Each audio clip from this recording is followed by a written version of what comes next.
It is May 25th, 2025. I am at Joel Pearl, thejoelpearl.com on Blue Sky, and it is time to get in the weeds. A marvelous Monday, a beautiful Monday. My God. It's a nice day in the city of Toronto. It's nice and warm, and tomorrow is going to be warmer. It's a week until my birthday. I'm in a good mood, and we got plenty to talk about. SP3 is here, so I'm extra happy. No shade at Jeremy, but you know, it's a nice time when SP3 and I get to do our thing. How you doing, pal? I am doing well. I had a pleasant Memorial Day weekend, even though it's not Memorial Day here where I'm at. It is a holiday. It is a bank holiday today in the UK. But yeah, happy Memorial Day to everyone watching, and a lot of wrestling I watched this weekend. I know some stuff that Joel probably hasn't watched, but we're still going to talk about it. But we got a lot to get into from last night's show, AEW Double or Nothing, which quite possibly is a top 3 AEW pay-per-view of all time, and maybe one of the greatest pay-per-views, period, in pro wrestling that I've ever seen. It's been a while since you see a show that has 9 matches on the main card and not one miss. It's like an album. You know, me and Joel, we love to talk about music, even though we have different music tastes, but it is like one of those great rock albums that Joel listened to, or a hip hop album that I listen to, and we tell the person, yo, this album got no skips. That's AEW Double or Nothing 2026. There is no skip on this card. No, it was a very fun show. I thought it was a stellar card. I've said so much in other group chats featuring other people who've listened to this show and watched this show, so I'm not lying. And if they try to tell me, then I'll just expose the group chat regardless. I thought it was a fun show. You know what? Here's the thing, and this might shock you, SP3. I stayed up and watched the entire show. I did not break out. I did not go to bed early and pick it up in the morning. Your boy watched the whole thing start to finish. I'm going to be honest. Part of it was because my kid was up way too late and he just wouldn't fall asleep. So I like to have my wind down time. However, it kind of played into the ability that I had to like stick around and enjoy it. So while it was, listen, we know they're long shows. They're always going to be long shows. But at the end of the day, if this is the quality and pace of show that they're going to do, then I'm not going to complain about how it went. I thought it was an incredibly strong show. It's never perfect, but it's always, they're giving their best effort. And I thought that this was one of those times where, AEW came and did a great job. And you and I got to do the Saturday night's main event review the night before. And that show was also very strong in its own right. So a good weekend of wrestling, SmackDown, whatever. But like Saturday, Sunday, there was some great wrestling on the show, on the TV. So every once in a while, you just got to give it to them. Speaking of which,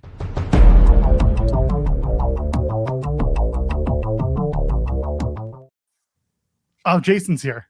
Never mind. It's me. How you doing? My buddy made this. It's a Gold Dust Jason mask. That's actually a really nice mask. Very cool mask, right? I like it. And then he signs them. Yeah, my daughter's godfather makes them. Thank you, Iridian. That is yours truly. I'm the one who does the copy and the thumbnails on these shows. That was my naming convention. I was tired. SP, I missed you yesterday. He's got to unmute this. How did you mute yourself twice? How did you get double muted on this? I can't hear you. Yeah, he's double muted. Now unmute yourself. Try again. I broke it. Oh, you broke him. You called him out, and now he's just, you broke us. Oh man. Okay, I'm sorry. No, this was a pay-per-view where I was like, damn, I really wish I went to New York. I really wish I went to New York, because when you made that announcement that this was going to be in New York, I was like, let me look up flights. How can I get a round trip and be back in time? I could spend a month in New York for my birthday, go to this show, and then come back to the UK. But man, you saw something special last night. So I lived vicariously through the main man, Andrew Zarian. I am tired. It was a long day. Yeah, you were out with the boys early, and the girls, of course. Mm-hmm. Having a good I was out with the boys and the girls. If you saw my Instagram timeline, we did a little meetup at my favorite place, Press 195 here in Bayside. It was great. Everybody had a good time. Everybody behaved. And then we went to the show, and that was this is what is my fourth AEW pay-per-view, probably, right? Fourth? No, maybe fifth. You want And to take a name, take a look? How many? okay, let's see. All Out Chicago. Okay. Right? World's End. Yeah. This one. That's 3. And I feel like I went to a show. I went to another one at the Coliseum or UBS. Well, you went to okay. UBS would have been Forbidden Door. Okay, and then Forbidden Door. I went to Forbidden Door. Okay, so that's 4. Nice. And then you That's 4. Then you went to a couple of Grand Slams. Those aren't pay-per-view. Yeah, a couple Grand Slams. Yeah. And Hammer. I'm gonna say I would. I saw the conversation about this being the best AEW pay-per-view ever put together. I don't know if it's this or if it's All Out. That first one when they came back with Punk. I can't. 2021. It's so close. Like it's right up there. Whatever it is, it's right up there. And what an incredible show, beginning to end. I mean, the first 2 matches alone were like main events. Yeah, I think emotions wise, All Out will probably still get the edge to a lot of people. But as far as a match card, like I said before you came on here, this is like a classic hip hop album, like a Get Rich or Die Trying, Illmatic. It's got no skips. There's no skips on this card. Thank you for dating me. Thank you for dating me. Thank you for dating me with the hip hop albums from my time. We're all close in age here. It's my time too. Look at the grace. I know. No, you know what? It is. You know what? Great. It is an Illmatic. There's no skips. I had a great time. I don't know if people had a great time leaving that building at the end of the night. That's why you stay for the scrum, because that way everyone else is gone. Well, Alba, I'm talking to Alba now, and Alba got home around 3:30, 3 o'clock. John Alba's still at the building. He's trying to. John Alba's still there. He's still there. John Alba's still there. Tony's giving him a chat. They just haven't stopped. It's been an all-night powwow. It's great. Yeah, it was a great show. Fantastic show. It's interesting because my biggest thing was how loud is it? I had no voice, not because I was screaming, because I couldn't have a conversation. It was so loud in that building. I was curious how that came across on TV. And when I watched it, when I got back home, because I put on, I scrolled through. I want to see what it was for the Takeshita match. I want to see what it was for the Edge and Christian match. I want to see what it was for the main event. That building was so loud. It showed on TV, but it was perfectly loud on TV, but I don't think people realize it was even louder. It was deafening in that building. And it was open on the sides. Really unique venue, really unique setup. I liked it better than Arthur Ashe. It was a better setup than Arthur Ashe. I think it was a mistake that they didn't use this for the other 2. I think the first Grand Slam should have been there. The other 2 should have moved to Louis Armstrong. They were planning on running a show here about a year ago when they didn't run the Arthur Ashe show. I don't know what happened. Something happened. Something changed. It's kind of hard dealing with the New York City Parks Department and the MTA for this. As you can see, they locked people in yesterday. They couldn't get out because it's New York City and it's everybody's competent that works for the government here. We have the best run city in the world, obviously. And it was showing when they locked everybody inside and you couldn't get off and get onto the train. I left a little early, so I missed all of it. That's a feature, not a flaw. Listen, I stayed till almost the very end. Okay. Listen, okay. You should be proud of me. I'm very proud of you. I am because I went to the last event I went to. You checked out like 4 matches. yeah, but dude, you remember? I took a poison edible that day, and I was not watching AEW at the Hammerstein. I thought I was in the Elks Lodge, and it was 1998. I don't know what happened. I had a time warp, and all of a sudden I woke up and I was old. Sabu was waiting for you on the other side. Well, Chris Jericho did it. Yeah, he did. Dude, I do want to say, what a great audience. I mean, obviously there's assholes, but so many people came up. So many people like, hey, I love hearing you on In the Weeds. I love the shows. I love this. People were so kind, and what a great community of viewership, that company has. They were really championing that show and that company. I don't think they could have done anything else. Hold on. Don't lie to them. Yeah. They're not coming up to you and saying, we love you on In the Weeds. They don't know who we are. I swear to God they did. I swear to God they did. Swear to God they did. People, you were a topic of discussion for so many people, you guys. Yes. So many people. Yeah, they just wanted to talk to me about Joel and Jeremy and SP. Yep. That's us. They're definitely people were talking about Joel yesterday. Don't know why. Have no idea why anyone would want to be talking about me. I'm just a guy who talks about wrestling. You're just a guy that talks about wrestling. It was great. It was a fantastic silly. Show. It's silly, or more or less, it's stupid. Our show is stupid. Our show is. I say we have a stupid show. Our show is stupid. Oh, great times though. I'm glad you had fun. It sounded like not only a great show start to finish, but also obviously loud in the building, which is great. And I don't have much to criticize in this case because they had a good time. They did a great job. Yeah, if the only complaint, honestly, and it really doesn't garner a complaint, is that the show runs so long. And if you're going to do a 5.5-hour show, you have to start earlier. It doesn't make a difference anymore. I really don't believe it makes a big difference. It's a Memorial Day weekend. But the people that are going to watch, they're going to watch. If it's on at 8 o'clock versus 5 o'clock, I think that show should have been on at 5 o'clock. Everybody could have left normally without getting locked in a building by 10:30. You're home by midnight instead of being home by 3 o'clock in the morning. I do think that hampers a little bit of the experience for a lot of people, me included. But, like I said, we're old here, and that audience is a lot younger. So soft. Can't believe somebody asked me. Yeah. Somebody pointed at me and said, "Oh, Mandani's here." I got that. And then another guy came over, and he's like, "Oh, you look like a PJ. Oh, dude, you look like PJ." I looked the guy up. I got to actually look at. Actually, I could see on my Instagram history. Like PJ Black? No. What did? I can see that. I don't know. It's some Indian influencer. Oh, so not PJ Black, just incredible. Not just incredible. Even though he is from Queens, he is from South Ozone Park in Queens. And you all look the same. That's true. And we all look the same.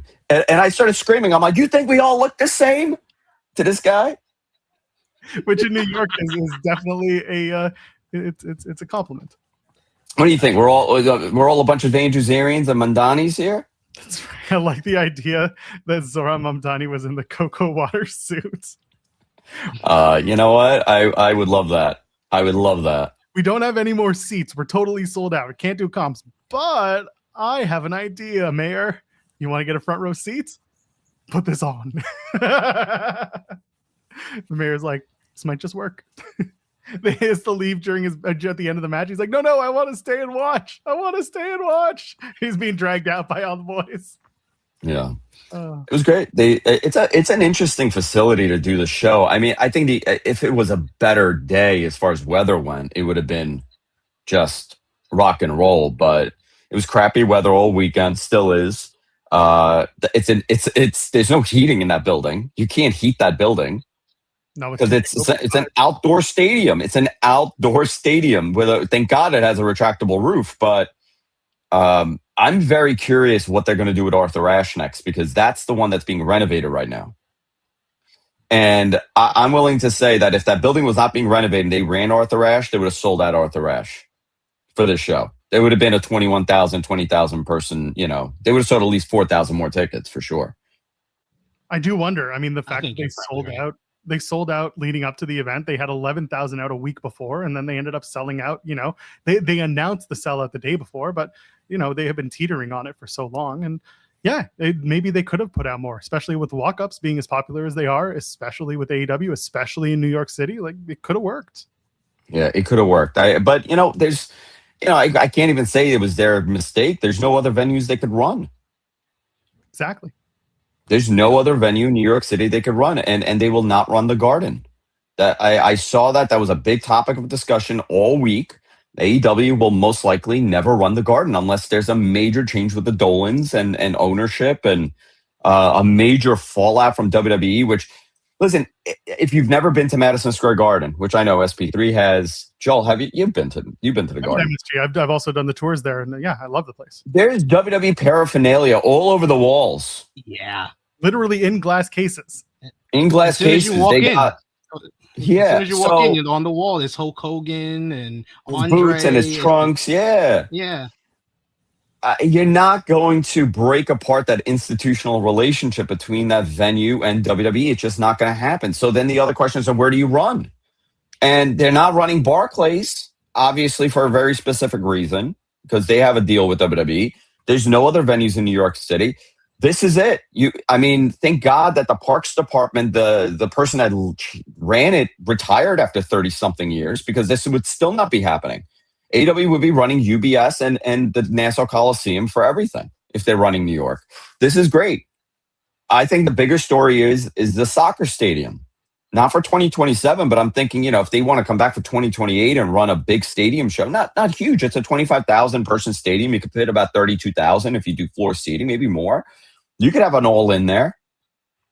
Yeah. In New York City, and it'll be a major success. It'll sell out. You could do premium ticket prices. You could do a great job. You got to assume that they're talking with the owners for Etihad Stadium to try and to get in there. I think that will be the reality of things. I think that will be the reality. I think they need to be very aggressive to want to run that building, because whatever's going to be in that building for the first couple of years is going to sell out anyway.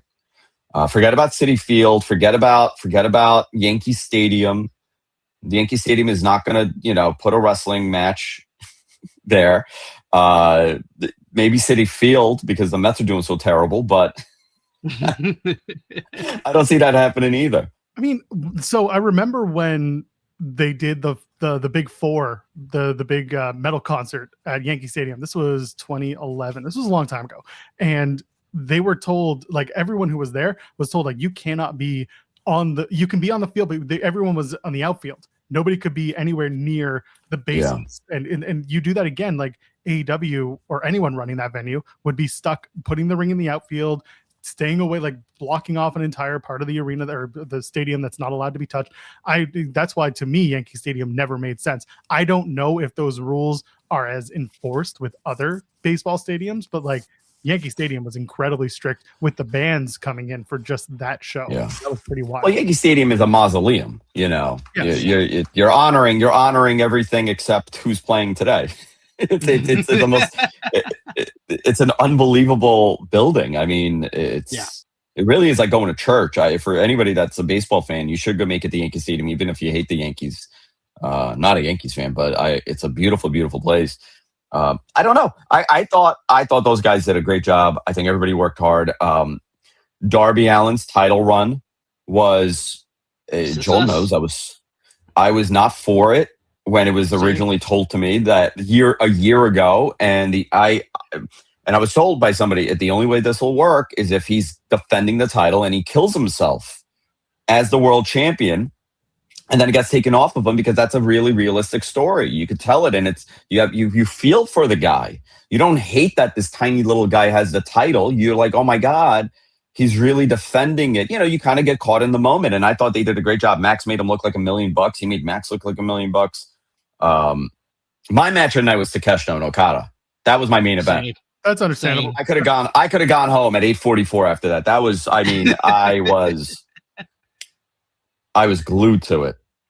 Yeah, that crowd elevated that matchup. That felt like a G1 final. That felt like a big time main event in the Tokyo Dome, and the crowd reacted to it. This is probably a top 3, top 5 AEW pay-per-view crowd, and we've gotten like 2 of the top 5 this year, because the Los Angeles crowd for Revolution, I was like, that was the best pay-per-view crowd that they've had in a while, but this one topped it. and you could really hear it during the first two matches of the show, and especially Takeshita and Okada. They were on their feet from the opening bell. They reacted to all the big moments. Their chemistry was just off the charts in this matchup. Yeah. Everything they did had the perfect timing. It was absolutely flawless.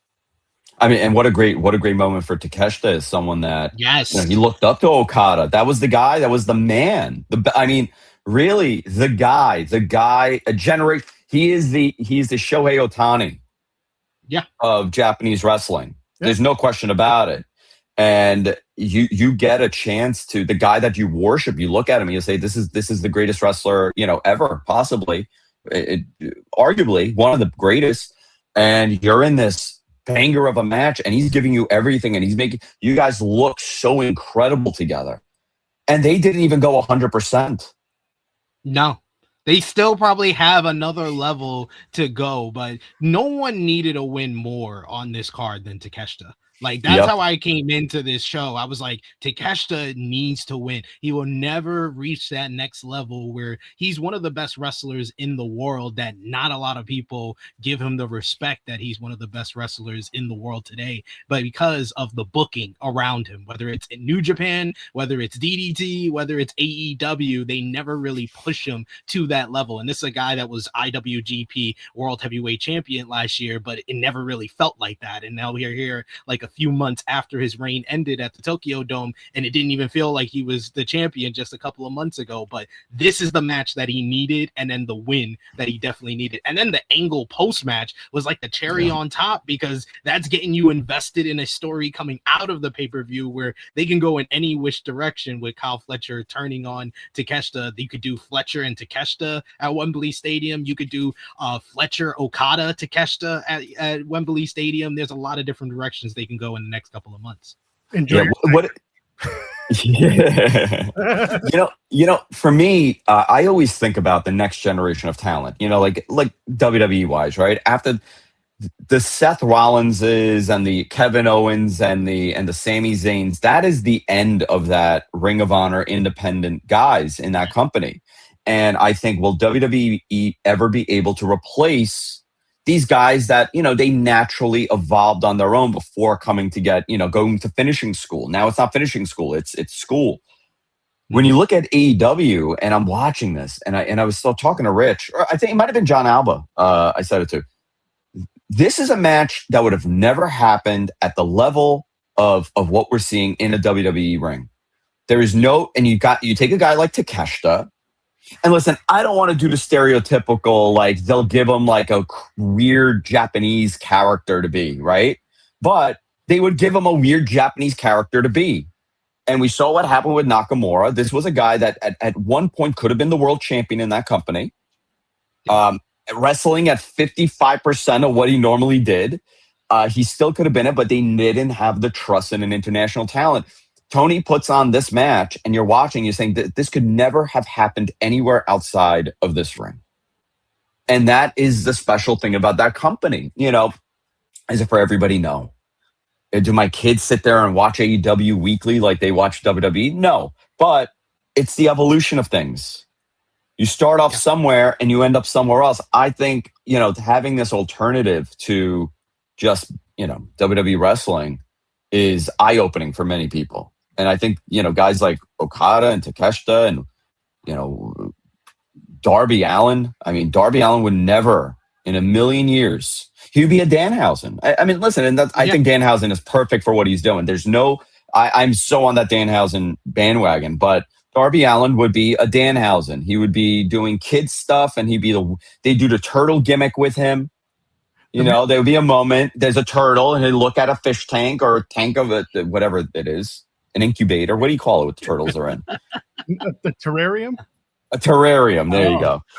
And they would be like, I like turtles. And ha, ha, ha. Michael Cole makes a joke. Oh, he's a weirdo. And that's it. He'll make his $500,000 a year and be happy. Darby has said it before when he was asked about the potential of signing with WWE. This was like in 2019 when he had just started with AEW.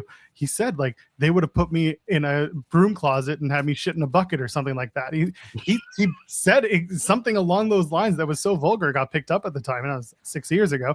And you're right. I mean, he would have been given a gimmick for gimmick's sake. That's one of the different. And then, so this is something I wanted to bring up, is that it's 6 years in with AEW, and a lot of people are finally starting to deprogram how stories are told in wrestling, that they're getting away from, it's got to be like this because this has been like this for so long, and it's got to be like this. Certain stories, yes, I say it all the time, and others have said it as well. There's only 7 ways to tell a story, historically, anyway.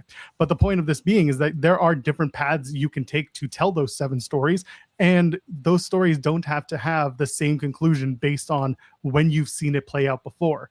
That doesn't mean every story is perfect. That doesn't mean that every story is, not subject to criticism. But what it means is that you open your brain to think differently about its presentation, and then you start to put it together as to whether or not subjectively you enjoy it. And I think, again, as 6 years later in AEW has come and starting to pass into 7 years, we are understanding more and more that the stories are not supposed to be mirroring other wrestling companies. You got to tell them differently. Yeah. Yeah, it was a fantastic show. It was a fantastic show. Tony put on a great show. The other thing that we saw that I found great, you are seeing the generational shift in the talent. Yep. They are actively thinking about life after the Young Bucks and life after Kenny and life after, Jericho, whoever, all those original guys that were there when it first started. Now it's the Kyle Fletchers, the Will Ospreys, the Takeshtas, the Darby Allins, Kevin Knight. What a moment. We saw that. What a moment. I heard some people saying, they should have kept the focus on MJF and Darby. I was like, no, because everybody, we had this discussion on Thursday, Joel B and Jeremy, where I was like, they are setting up Kevin Knight to be the heel. He is the disingenuous babyface. You don't let the jet down. I was like, if you say his promo in like a more condescending voice, it's quite obvious what they were setting up. So I was so happy. That's one of the happiest I've ever been for a heel turn in AEW is Kevin Knight turning heel, because I was like, I saw this. I saw the vision and it happened. I was so happy for him. And he's such a great guy. Like, I've talked to him many times in person. And that's what I've heard about him. Yeah. Yeah, he's an amazing guy. So I want the world for him, but this really felt like the moment where they were like, yeah, we're really going all the way with Kevin Knight to close the show with that heel turn. You turn heel on the top babyface in the company, Darby Allin. That was amazing. And this is going back to my past point, is when I watched it, I was like, oh, really? Like, that's how you want to end it? Like, that seems a little strange. But then I was like, but also you've been telling us for a while you're going to do it, and he's got to make a statement somehow, and you got to push the button somehow, and it doesn't need to be on TV. It can end the pay-per-view, and you leave with a bit of a cliffhanger on a show that's already been up. You gave him a moment, and you know what else it added? It added this question. Little questions like this. Is Mike Bailey going to join him eventually? Is Mike Bailey going to be upset at him? Like, what is the status of jet speed? There are questions that you ask coming out of this that should be asked. Not like, it's not a why, it's a what's next. And it's a good what's next. So again, it was like, in the moment, I was like, I don't know. But then I thought about it and I was like, no, that absolutely worked. So let's go. Yeah, I thought they did it, and it was kind of like that NXT moment at the end. You got that surprise, you got that shift in the next program. Now the question is, where does Max go from here? We know that Will is the story of All In. Is it going to be Max and Will? Or is it going to be somebody else? It's going to be Omega. Is it going to be Could it be Kenny? Someone's got to. I like that. I like that it's unpredictable what's going to be the main event of All In. Hold on. If it is Kenny, I don't want a match. I want it to be a smoke off. I want to know which one of those two men can smoke a cigar properly to the bottom. Okay. Well, obviously not Kenny. Fair. You can learn. He's got time. Obviously not Kenny. Dude, just an incredible show. I feel bad for Willow. She missed out on a tremendous moment for her. Long Island girl. I absolutely love her. I adore her. It's unfortunate, but I thought they did a great job, top to bottom. There was nothing that I didn't like, except the time that it was on. Yeah, a lot of, again, we talk about it often, and I said at the top, like, you want it, you're stuck at this point. The show's going to end 12:30, and you're going to be where you are. When it's on the West Coast, it's easier to swallow because it's a lot earlier, and also if you just start the show at 7 Eastern, that could save you a lot of heartache and a lot of late nights. But again, I don't know what the feeling is towards starting earlier or why they won't do it. Maybe it's because Tony's just he gets into his way and he does not pivot. And for him, even pivoting to All Out took a lot of conversation and a lot of convincing. And it worked. And clearly he saw that it was workable. I'm not saying every show should be in the afternoon, but I am, because every show should be in the afternoon. But the point of it, because we're old, but the point of it being, like, you can shift it an hour back, and I think you're going to be great. However, it then also gives Tony the opportunity to try and add that 5th or 6th or 7th hour onto the event. And then suddenly we're like, shit, why did we say 7? He's going till 12:30 still. I mean, he went, what, 5 hours and 20 minutes on this one? Which is, at this point, this has become the norm. It used to be he would never stop a show. He would always go till 11:58, and that was his line. He always said that. Every show was always, it was always... Now it's 12:30. Yeah, now the pay-per-views used to be like, will always be like just under 4 hours. They always end at 11:58, blah, blah, blah. Like, that was his line for a while. Now it's like, the sky's the limit. We can go because we don't have anyone to answer to, I guess. The Max is happy with them. Not just MJF, but Max HBO. Hey, by the way, sorry, we're far in, and there's a super chat for Andrew. So leave a thumbs up on the video if you haven't already. I don't know what's wrong with you.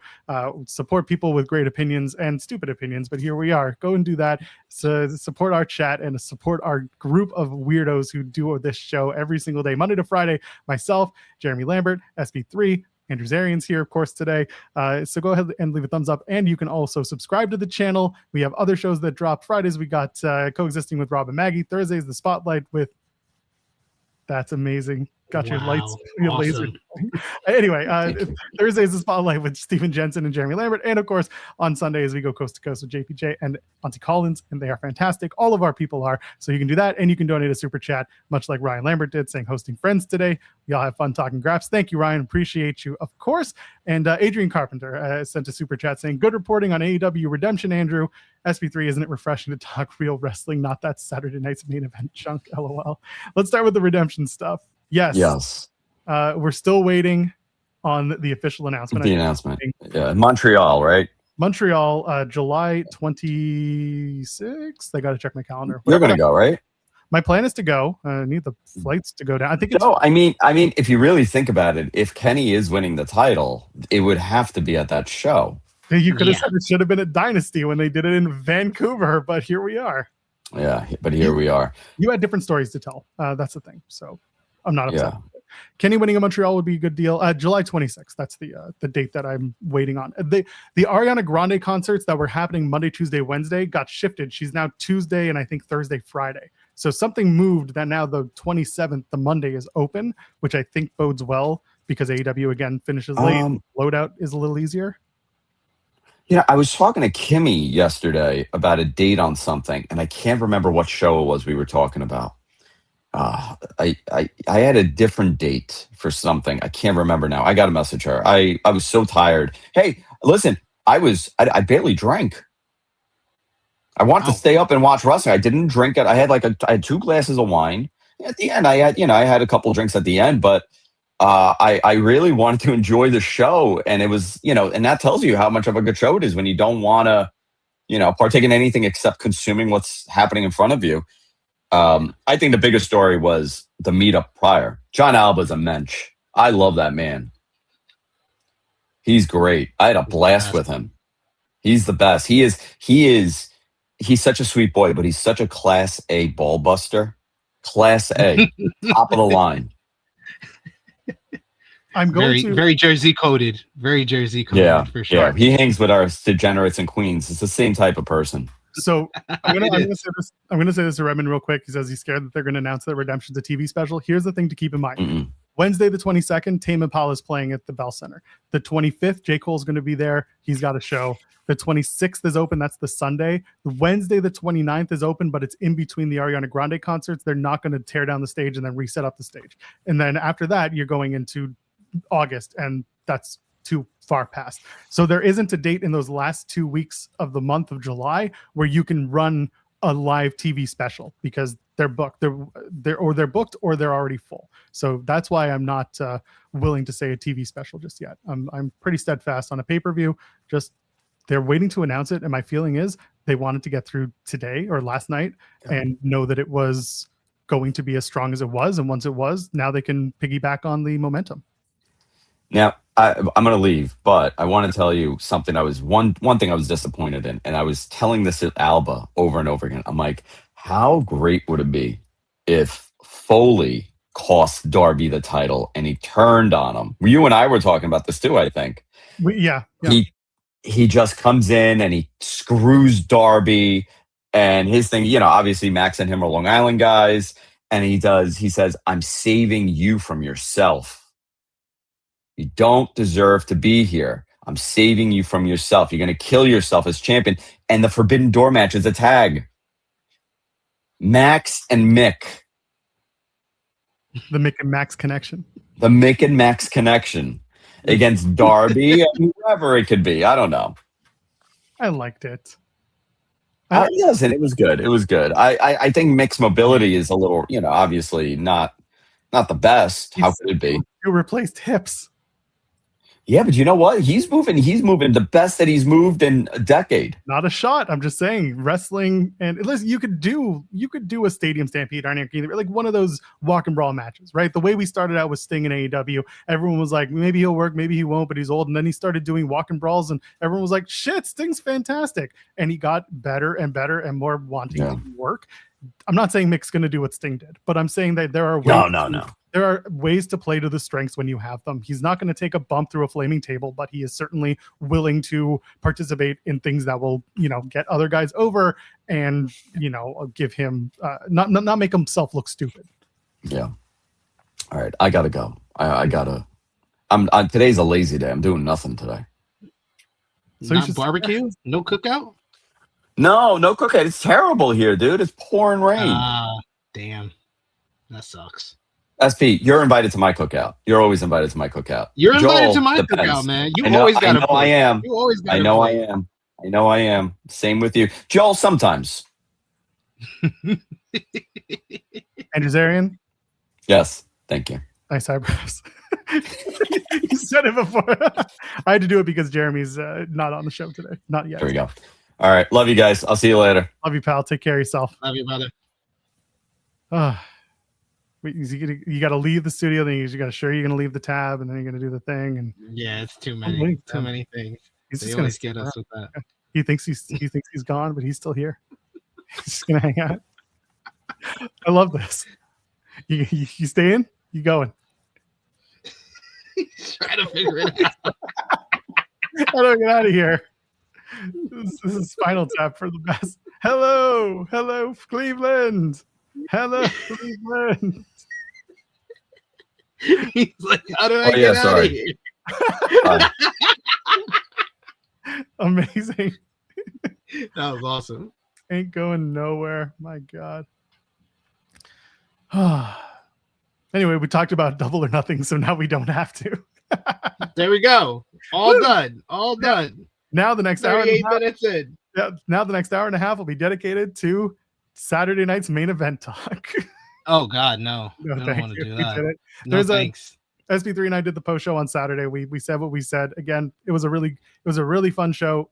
It did the things it needed to do. They've got a pay-per-view this Saturday or this Saturday? Yeah, Saturday, whatever. They got a pay-per-view this week. Sunday. It's on Sunday. All right, well, it's a 2 p.m. start, so it doesn't matter because it's the afternoon, which all wrestling shows should be in the afternoon. Regardless, it was a fun show. So if you want to go check that out, it's on the main channel. We did it. We even had this overlay, so it makes you feel really nice and comfortable and feeling good if you want to do it. Yeah, made you feel like in the weeds after dark. There is other stuff that we can talk about from Double or Nothing. We mentioned Mick Foley just now. That was a fantastic angle. That's one of the best angles they've ever done on a buy-in. That really kind of, I would think that it probably sold a few more buys for the pay-per-view.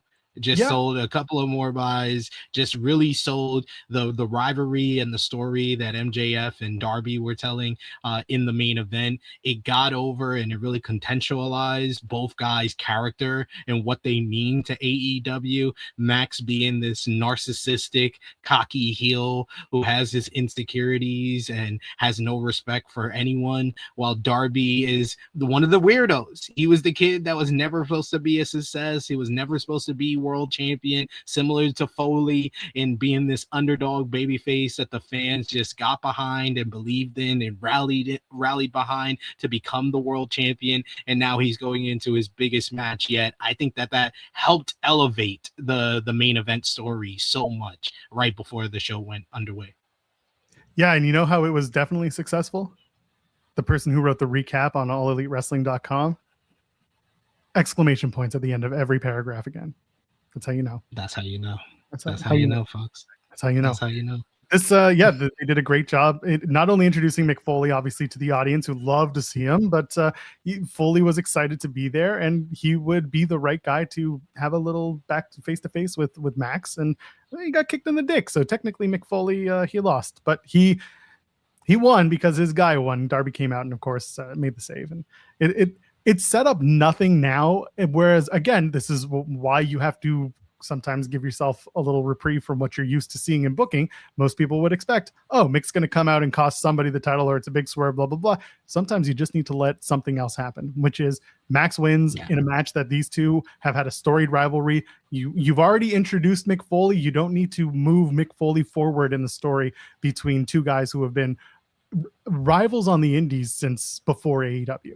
Like you didn't need to. They literally the headlock takeover stuff, as sometimes as silly as it can be, the fact that they made this part of the whole match was, again, just adding to their story, adding to what they do, and it's what made it stronger. Foley can come out and address all of this later. Foley can be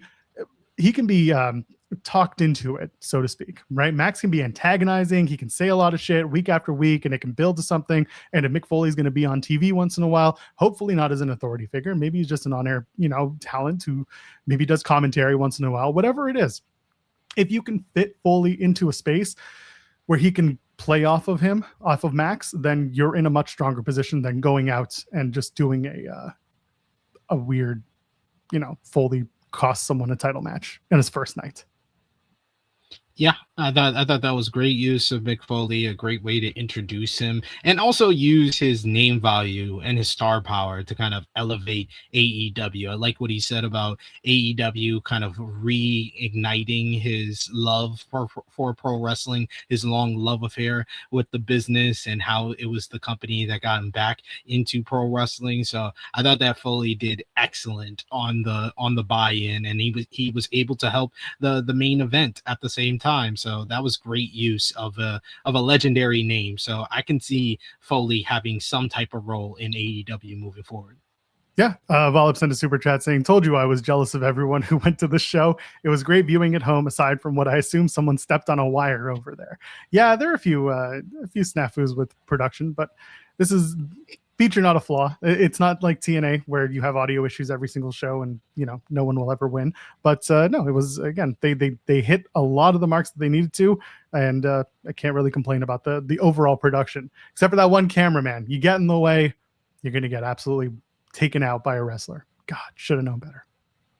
A very, very Michaels Taker-esque with the camera. That was a great shot, though, I will say. Them doing the camera view of Darby just coming at the cameraman. That was a great shot. They kind of ruined it with the replay, but it was great with in the moment with the shot from the Darby just darting at the cameraman. And man, like I said, I thought that Takeshita and Okada stole the show, but man, the main event was superb. Like storytelling wise, I think that was probably the best matchup, because the story they told with the headlock takeover and how it informed their entire feud, the transitions that they did with the near fall exchange, where they did like 15 different pinfall attempts in a row, and then how the story was that they were very kind of well matched when it was in the ring, and MJF had the edge because Darby will always kind of, and it it showed that Max is always better when he's prepared. He was prepared for a lot of the stuff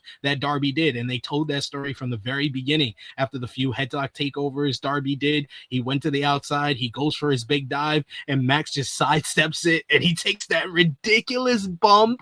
Oh my God, he ate crap on that bump. That bump was ridiculous. And then he was ready for the coffin drop on the apron. He does the freaking package power driver on the steel steps. They told the story of Darby and all the risks he was taking, as well as the schedule that he's had as champion coming back to haunt him. I thought this, him collapsing after the big spot on the entranceway made more sense than when it happened in the Sammy Guevara matchup, because it's like he's been through all this hellacious stuff, then he does a freaking coffin drop over the scaffold, because I was like, dude, you got this scaffold, which is great set piece. One of the better AEW sets as well for Double or Nothing, because if you see those scaffolding, that is a New York custom. That is a New York thing that you see on multiple different streets in the city. So to have that, and I was like, when I'm watching the Stadium Stampede, I'm like, oh, the Young Bucks are probably going to climb that and do a dive off of that. But I was like, oh no, they didn't do it. Okay, they're saving it for Darby. Darby does the bang bang as a tribute to Mick Foley, does the coffin drop off the top. He's bleeding from the back of the head, and it showed that when it went to the floor, Darby had the advantage, because that is Darby's home. He's had all these no count out matches. It is his home, but he'll always go one risk too far, and that was the one risk that really came back to haunt him. So absolutely immaculate storytelling between Max and Darby in the main event. Absolutely. Again, they did everything they needed to do, and the bang bang again just goes back to, you can introduce elements to a story without giving it all away in a night. It was good. It was good stuff. Mick's riding for now with Darby, and that Max is the champion. And I wonder where a rematch could come between Darby and Max. I wonder if that will be Darby coming back and saying, "Hey, I want a rematch." He lost clean. Darby was the one who fought a little dirty at times. He was the one who got a low blow on Max, whereas Max didn't do it. Max didn't go low in the match. He didn't do anything. Ain't get the diamond ring either. Yeah, he won with the Avalanche Tombstone. Yeah, like he played it by the numbers, which is honestly another thing worth noting, and I hope the commentary mentions it too. But I don't know where. Yeah, I don't know where those two face off again. See, Gray's saying Forbidden Door. Like, it is easy just to do that. This whole thing started on a big TV episode of Dynamite. It could easily finish on a big TV episode of Dynamite. When's Summer Blockbuster? Is that July? Or is that June? It's June 10th. It was June? Okay. June 10th. So I could see them easily calling it back, doing a big Summer Blockbuster in Cincinnati. That's the rematch, and just finish it off. Move on to whatever's going on for Forbidden Door. Forbidden Door is 2-3 weeks later on the 28th. You can build from there, because I don't know who Max is facing at Forbidden Door at this point. I don't know if there's going to be a New Japan crossover for him, because he doesn't always perform well when he does New Japan crossovers. Max is good, but I just remember his match with Tanahashi being like, well, that could have been a lot better. Yeah, he's not the biggest New Japan guy. I don't see them running back a rematch. I think that it's smarter to kind of spread it out a little bit and have Max kind of move on to somebody new and have Darby focus on Kevin Knight. I wouldn't mind if Darby, after the schedule that he's been through, he kind of takes a couple of weeks off and then comes back and he's focused more on getting revenge on Kevin Knight. Another thing that was interesting, by the way, I know you might jump for a second. The Darby did say in the interview, I think with Andreas Hale, or at least in another one, that he's like, I'm getting married the day before or the day after Forbidden Door. Like, he gave the date. I think it was the 27th of June. And that's the day before Forbidden Door. And it's like, all right, you're not slick. You're not going to be there for Forbidden Door. So that's why I'm like, if you're going to play it back, do the rematch on TV if you are going to go back to it. But him taking time off makes perfect sense too, because he ran a hard schedule until he lost the title. So we don't know. I actually like what Gray says. Mystico, that would be great, because because technically MJF's never beaten Mystico. Mystico beat him by DQ at Grand Slam Mexico. Then Mystico beat him for the CMLL Light Heavyweight Championship in Arena Mexico. I know Mystico is hurt right now, but I don't know how long he's going to be out, because Yeah. the luchadors love to come back early from these injuries. So I don't know if Mystico is going to be out that long. Mystico is a good shout. As far as like the New Japan talent, I think maybe you can go in the direction of saying someone who works with both. Andrade. They've been building up this Andrade matchup for a while. If Max is going all the way to All In and going to be the champion at All In, then I think it makes sense that you do him and Andrade at Forbidden Door. And Adrian Carpenter sent a super chat agreeing it should be MJF versus Andrade next. So there we go. Jeremy Lambert is here. There we go. No, perfect, he's not. Perfect segue. He's actually I was going to say, it was the perfect segue for me to reboot my internet. Oh, all right. Oh, okay. Is he okay, back? now he's at the thumbs up. So see how seamless we do this. All right, he's here. Hello. Hello. How are you feeling this morning? Oh, I'm fine. How are you? I'm good. I mean, I figured you'd be a little tired because last night went late, but not Yeah. as late as we usually see because Scrum was a reasonable hour. Yes, I mean, I'm tired. I'm always tired. I was up early. My children were in a parade this morning. That is why I am late. It had nothing to do with all of my sports teams losing yesterday, which was no fun. But surprisingly, Joel, I'm not in the worst mood in the world despite all of this. I've accepted the fate of the Avs, and OKC's 2-2 with a bunch of injuries. So what can you do? We also got to watch a really good wrestling pay-per-view last night. That probably helped a little bit. Did I watch that? I don't know. Did you? I Were you don't busy? know. No, busy with other stuff. I was too busy yelling at my hockey team. So Fair. I actually, for people who missed the Saturday night's main event post show, I actually didn't watch the Thunder game last night. So I completely avoided how bad they looked because I got banned from watching game 4 by Sammer because I was a little bitch during game 3 and I turned it off. And we ended up coming back down 15 after the first, and we won.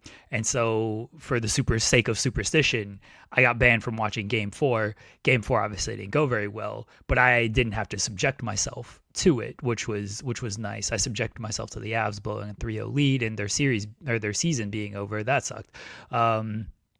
But I will be back for Game 5 on Tuesday. I'm back in the starting lineup, unlike everybody else on the team with all of their injuries. But I did watch Double or Nothing. It was a fantastic show. Honestly, it was the best show. Probably the best AEW pay-per-view ever. I have a special spot for All Out 2021. That's going to be tough to top for me because I was there live and there was just so much that went into that. But as far as like in-ring wise, like match-to-match wise, I don't know if there's... And my memory sucks on this stuff. But yeah, I don't know if there was anything that tops it, like match-to-match. It was well-paced. All the matches were great to amazing. And yeah, it was a fantastic show. Was there anything stupid on Double or Nothing? Let me tell you my favorite moment of Double or Nothing. This is my moment of the weekend, and I'll repeat it later for the sake of the short.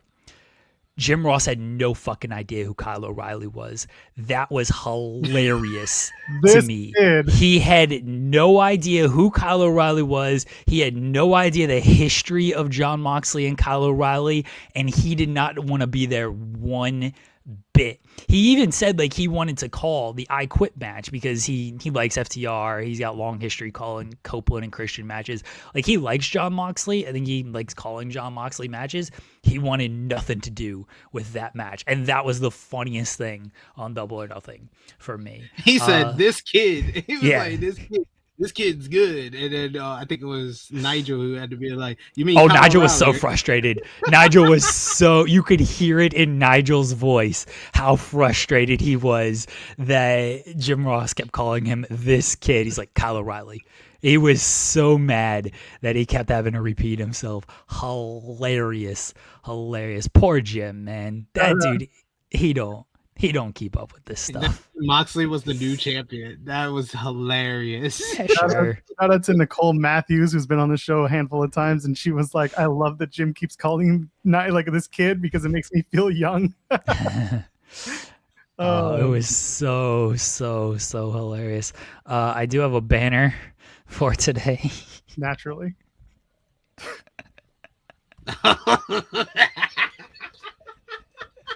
We've only make references. We're not this blatant. Jesus. So stupid. This is so stupid. So stupid. So stupid. Oh, I have a poll question. And Joel, before we went live, tried to say I was, or someone else, the interim ITW general manager, was telling me that I had to be nice. My I'm wife, never nice. my wife said to me on WhatsApp before we started, she sent me a message. Really, she said to me, tell Jeremy not to be a dumbass. And I said, oh no, I'm with SP3 today. Well, my bad. Not to be a dumbass. Yeah, SP3. I mean, SP3 will troll a little. I was legitimately instigating last night. I replied to Matt. I told him to cook you. I said you were a coward and wrong. You and Mike Gilbert both did the same thing, and I'm like, you little dicks. I have to troll on this. Of course. It's so funny to me, dude. So I was even messaging with people who aren't like affiliated with this show or anything, and they're messaging me and they're like, what's the deal with this? And I'm like, I don't know, man. I don't know. And then we were just like it was funny after the first tweet because it's like, all right, is it that, like, who cares that much? But like he sent one tweet and it was funny. The video killed me. I was dying laughing. I was like, he got for this like man 10 doing minutes. selfie video, 3-minute selfie videos on the Lord's Day. Don't On the utter Lord's Day. nothing, by the way. Thank you. Oh, there we go. Yeah. Paid off. Of course. Always. If nothing else, I'm a man who honor bits, and these are I mean, they're delicious bits in this case. Dunkin' Donuts bits here is what we got going on. Oh man, it was so funny when he did the video, and then they kept going because then you guys were in the group chat while the games were on, so I was paying no attention, so I didn't catch up until after the games were over. You weren't supposed to be watching the game. That's why they lost. No, I was watching the Avs game. I was watching my stupid hockey team play. Fair enough. I legitimately did not watch a single second of the Thunder game, but I'm back for game 5. Back in the starting lineup, playing shooting guard because God knows nobody else on the team can play shooting guard right now. So I didn't catch up until after all of it, and then I saw you got invited on a Busted Open to call in. Like, what? Oh, I replied to this dude on Twitter who was like, "Oh, you guys are just doing it for a play for views for inviting Matt onto your show," and I'm like, brother, look. Let's get a few things clear here. If Joel went on Busted Open, he wouldn't get any type of fair shake or anything. Exactly. We're talking about a dude who, I mean, his literal name is Bully. So, and he... Hold on. His literal name is Mark, but continue. Okay, fine. His literal wrestling name is Bully. I think both are valid in what we're trying to do here. So his literal wrestling name is Bully. He does this on all of these shows that he's at, LFG, Tough Enough, whatever show he's on. Literally, when he was booking ROH, told someone to be a fan.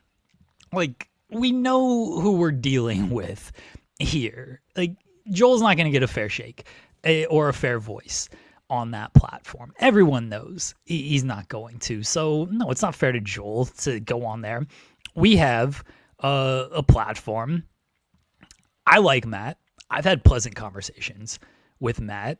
We're friends with Matt's co-host. We're good friends with John Halpa. And I also said in the tweet, I dislike Joel more than anybody, so I'm going to be very fair to Matt. Heavy-handed, okay. And the other thing is like, oh, it's a play for views. Like, man, we might get like a couple. Like, we might get like a couple 100 views off of this, like, let's be honest, it's very insignificant in the grand scheme of things. Like, a match that happened 6 months ago. 6 months ago? 8 months ago. It was 8 months October. ago. It was Even October. more, yeah.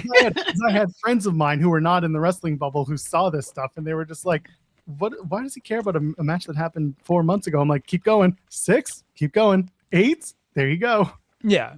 A match that happened 8 months ago, it is not that big of a deal on this. It's very insignificant in the grand scheme of things. And so it's not going to add like thousands and thousands of views to our show. I'm sorry. If it does, great. Like, I'm not going to pretend like that wouldn't be good or anything, but like, I just don't think it's really going to add anything like actual significance to our show. But Matt's more than welcome to join us. And the final point I made was Joel sent the tweet. Look, Joel, I'll be honest. Do I think you were stupid for putting stupid in there? Yes.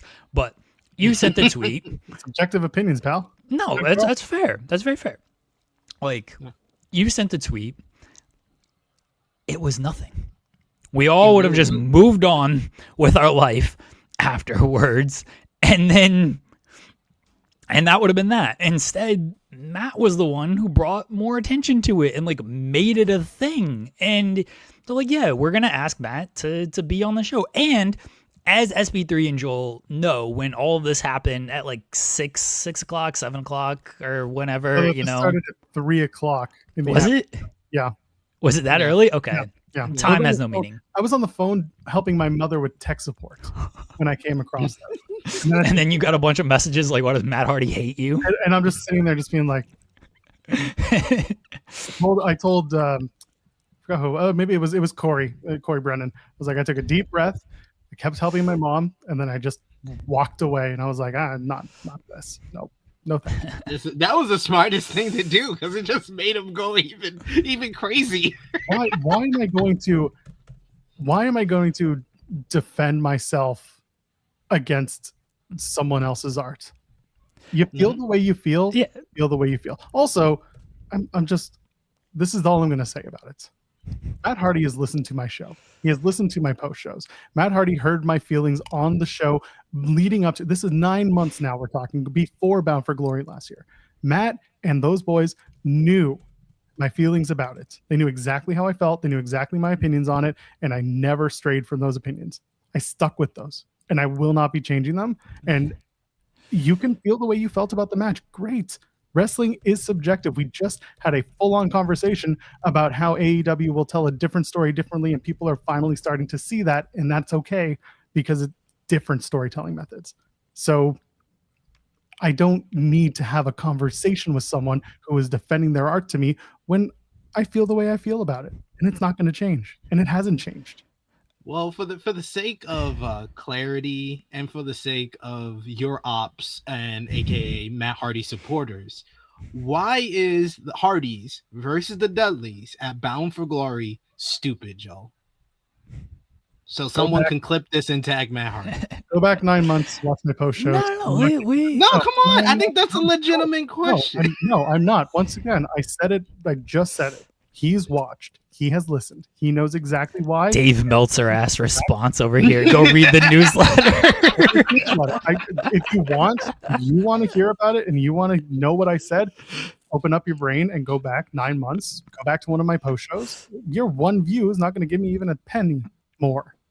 I don't care to talk about it because I put that away the second that match ended. The day after on In the Weeds, we talked about it and I never had to talk about it again. And I don't need to because no one else is. So why should I? So as I was saying about all of this, look, if Matt comes on, you're going to have to explain yourself. I don't actually think Matt's going to come on here, but if he does, like we will have a conversation about it. I think it's okay to have a conversation. But if he decides to come on, I doubt he will. As people as SP3 and Joel will attest to, like when all of this happened, I was gonna reach out to Matt and invite him on this show. I said that in our group chat before Joel was about to get bullied into going on Busted Open and everything. The people acting like, oh, you only asked Matt to be on your show after Joel got asked to be on Busted Open. It's like, no, I had better things to do with my Sunday because there was a wrestling show on and I was stressed out about my sports team. So no, I didn't. My first thought was not like, hey, let's turn this into a thing and make it a bigger deal. Then it just happened to become a bigger deal throughout the course of when I was not present online and looking at this stuff. And then when I was present, I was back and, trying to look at everything. But get out of here with all of this stuff. Get out of here. Why did I tweet about this? Why did I tweet about it? Real quick. Raj Giri, who why is he suddenly being mentioned on the show for a third time in 3 episodes? Yeah, really. What are we doing? Raj posted something about the tag titles being on the line on Saturday night's main event and being the main event, and some people were upset about it. And he's like, when was the last time AEW or TNA made a tag team main event, blah, blah, blah, blah, blah. And I was like, this is engage bait. This is so stupid. And everyone's answering with Revolution 24. And he's like, not the point. That was all about, Sting's retirement. I'm like, all right, so you're just going to move goalposts just to make So, and I knew that this was, but I was also trying to do the audio and just do some editing. And I'm like, all right, I got a second. So, and I'm a TNA. I cover TNA. So I replied. I was like, well, technically the Hardys and the Dudleys, it was the first match announced for Bound for Glory. While it didn't go on last, it was absolutely the main event in their minds. So that was it. That was a tag title match. And that was what they thought. Yeah, I called the match stupid. And I, again, stand by it. But that's where it all started. And then I guess Matt got a hold of it either through Raj or through somebody else sending it to him. And that was that. You were being complimentary of... Yeah. It being like a draw for that show, the draw. And it should have been the main event. It should have been the main event of that show. And a lot of people left after that match because a lot of people came to go watch that match. Now, again, I've said it before, I'll say it again. Nostalgia play. But it just, there was nothing. It was an innocuous tweet, and someone decided to get very much in their feelings for whatever reason. And that's their prerogative. I feel the way I feel. They feel the way they feel. I don't need to engage further. And that's it. It was a 5-star match. I'm just going to agree with Matt the whole time. It was I agree with you, Matt. Classic. It might not be your cup of tea, but it was a bona fide classic. If it's not your cup of tea, man, that's what I want him on this show so I can explain to him. If something's not your cup of tea, it can't be a bona fide classic. I'm gonna drink a cup of tea when Matt shows up and be like, "This is my cup of tea." Listen, this is more of my cup of tea. And so Glassdoor saying, TNA was the number 2 company according to Matt Hardy, and like, listen, Matt's gonna ride hard for the place that pays him the most, and that's the place that's currently paying him the most. He's got the contract, he's got the deal, he's got the Naomi deal, the Nemeth deal, whatever you want to call it. The Hardys are very well compensated by TNA. They aren't going anywhere else, so they're going to ride for the brand that's employing them. Good for him. He is totally welcome to do that. He should be a homer for the brand that he supports. That's okay. That's fine. Doesn't mean that there was one person who replied being like, oh, maybe because talent see this, Joel should be a little bit nicer in his reviews. And it's like, no, I shouldn't. Talent have come to me and said, I think you were too harsh. Talent have come to me and said, I agree with you. Talent have come to me and said, you're on the right path, and I think this works and this doesn't. I've had very, very pleasant conversations with talent and staff at TNA about what is or isn't working in the product that I review week to week, and the ways that they decide to announce things, the way they decide to do things. I have very, very positive interactions with those people. I was wanting to say this, but I wasn't going to say it in tweet form because I honestly did not give a shit. We talk about Macklin a lot on our show. He's obviously a friend of the show. He's been here a lot. When Macklin and I first started interacting, he gave me an interview after the rebrand, after Hard to Kill 24. He invited me into his hotel room, his personal space, to do an interview. And I can speak about this freely because it's literally in the interview where we talk about the fact that on our post shows, myself and Cressa were kind of taking a little jab at Macklin being a bit boring in the ring. And Macklin took that time on the air when he did not have to explain the psychology of him working as a heel at the time. He went out of his way to do that. That's something that I will not forget. And that's something that I will always respect about wrestlers who will approach me and explain their craft to me, even unprovoked. And it also shows that there's a respect there, a mutual respect. He wasn't burying me. He took the time. And that's the conversation that I will always cherish, not just with him, but any wrestler who lets me have those conversations with them and invites me into those conversations. I respect the hell out of it. Those are the conversations that I'm here for. By the way, check out my conversation with Cecil Nix that just dropped on Saturday. It's a really fun chat. We chatted after Mystery Wrestling in Vancouver. Again, another guy who will take you behind the scenes and talk to you about what's going on in Mystery Wrestling and the stuff that's fun and the stuff he gets to pitch and the stuff that comes together the way it does. That's the shit I like. I don't need to argue about my subjective opinion on a form of art. You either like it or you don't, or there's somewhere in between. If you don't like it, fine. If you do like it, power to you. Yeah, on the outside looking Facts. in, it's hilarious to me because he was talking out of both sides of his mouth when he did his little video, and he said, I have seen your reviews and shows before, and I could just tell you don't understand the business. So why are you so hung up about my opinion then? What the hell? Go have some time with your family. I mean, man. he did correctly say that Joel is mean to TNA. Fair. He got that part. I mean, that's fair. That's right. fair. But he also said that, I could just tell you don't understand certain things about the business. So then why do you care so much about my opinion? Was this in the video? This was in the video. I did not watch the video. Should we play the video? I figured that. That's why I went to No, I don't want to do that. No. This is I'm poking fun, but this is honestly factual of what I love Joel. I hate Joel, but I love Joel. When Matt is like, all Fightful is big platform and all of this stuff. I was like, yeah, we're a big platform and stuff. Sure, no one cares what us dorks have to say. I'm sorry, like, it is Sean. People care what Sean has to say. If they cared what we had to say, they would have got me the hell out of here a long time ago, because I say some dumb shit on this show. Are you kidding me? Man did bits on post shows through the pandemic and nobody said a word. Yeah, like, no one cares what like us dorks have to say. SP3's got the most credibility out of all of us. He's at least referenced on WWE television. I mean, this is true. Yeah. No one cares. Does that really do much? Come on, let's be honest. It does. It gives me credibility. Like, no one cares what we have to say. This is why I was like, Matt was like making it a bigger thing than it kind of needed to be. It's like, okay, Joel says it. People may or may not like it, may not agree. No one looks at. Look, I could be off base here. I don't think people are looking at Joel's opinion on this and be like, you know what? I agree. That match was stupid. You'd have thought that before, or you actually liked it. Then you're not. Yeah. Joel is not swaying anybody with his opinion on this. Like, he Streisand effect this whole thing. He did, and the funniest part about the video was when his defense of this matchup was, you call it stupid, but I had I can tell you since that matchup 15 times someone has come to me and said it's the greatest match they ever seen. I literally paused the video, y'all, and I rewinded it back because I was like, he said 15, like it was this big ass number. It's been 8 months. So literally 8 months means not even twice a month do you have people to tell you. That is less than twice a month.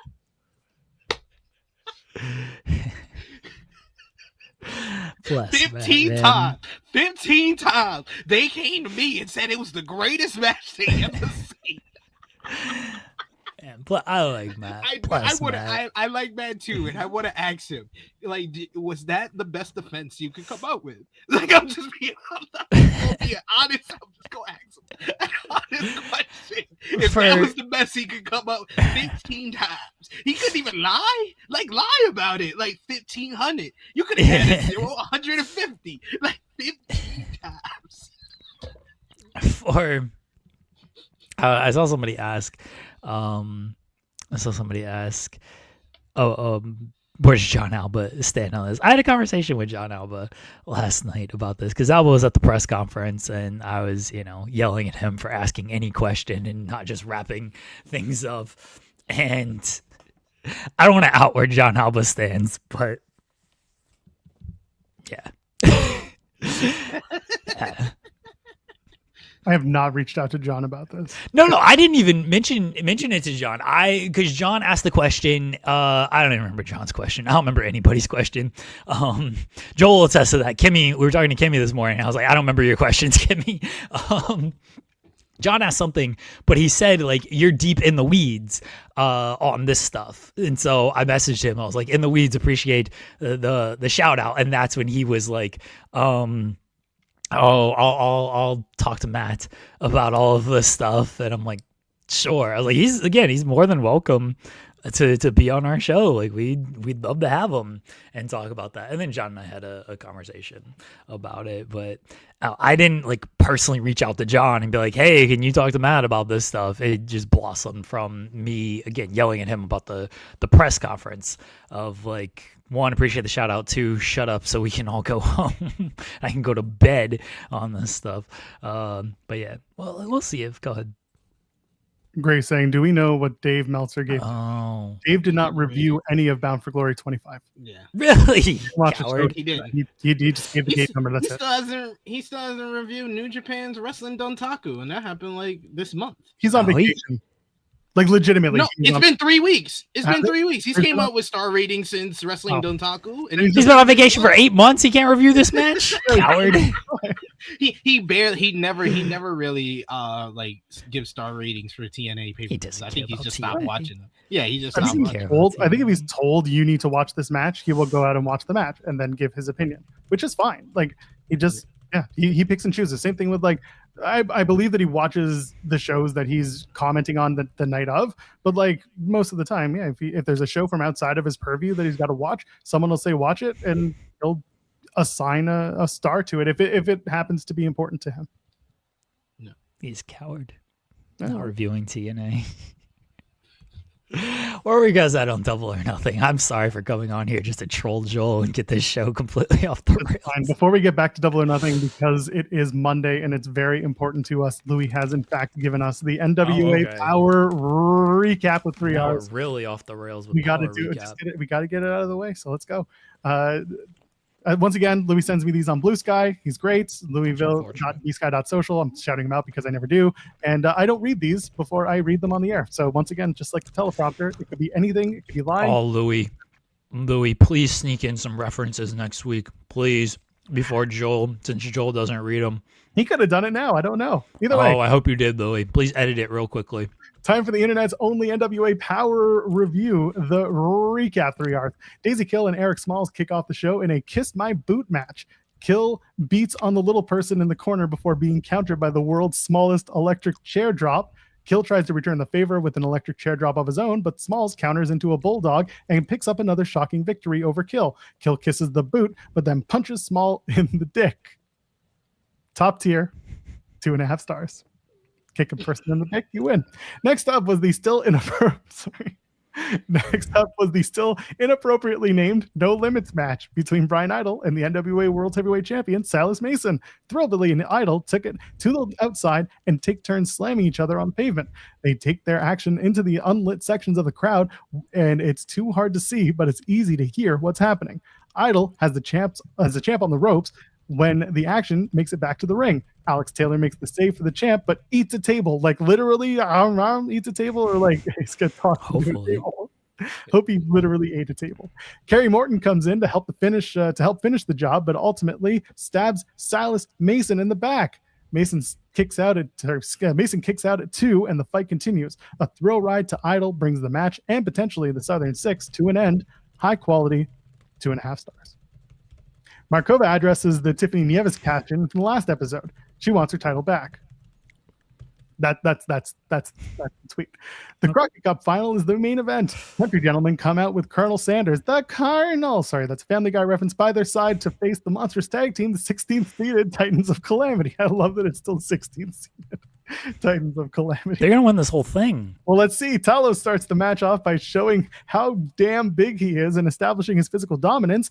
Ren Ayabe tags in and does much of the same. Some genuinely scary drops on necks taken by the Kazanas. Kazanas take control and beat on Ayabe for a bit. Talos gets the tag and turns the tide. Papa Joe attempted to hit Talos with the book that took out Gallows, but the ref caught him before he could. Double choke slam from the Titans, and they win the cup. Seating committee should be fired. 2.5 stars. There you go. The winners of the 2026 Crockett Cup, the Titans of Calamity, 16th seeded. Yeah, the seating committee should be fired. I agree with Louis on that one. They had to win a play-in too. Like, their strength of schedule must have been terrible. They just wanted it more. Going buddy. into this, I guess so. Just wanted it more. Double or Nothing opened up with the AEW tag team titles on the line. Opened up? Where the hell are you on this review? We started at the top. We've been all over the place. Yeah. Oh, okay. I just tweeted out, since my last podcast, I've been told that I'm the greatest wrestling podcaster 15 times because I make people feel something. Because I make people feel something. What an asshole.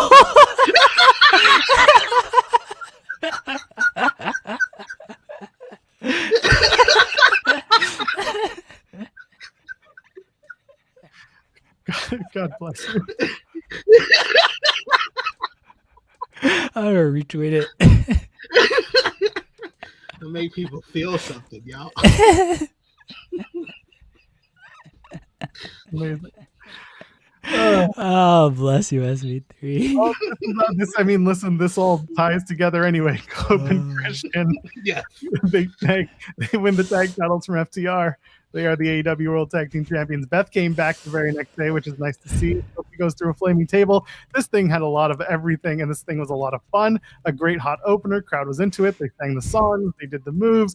FTR looked great, while Cage and Copeland just literally worked all around them, and everyone looked good in this match. I think everyone hit their marks, and this was a strong tag title match. Cope and Christian win, to the surprise of not many people. I mean, we expected this to become, the next chapter in the story going into All In London, but otherwise, this match was a fantastic opener, and FTR dropped the tag titles to Cage and Cope. Thought this was one of the best AEW pay-per-view openers of all time, like easily a top 5 one.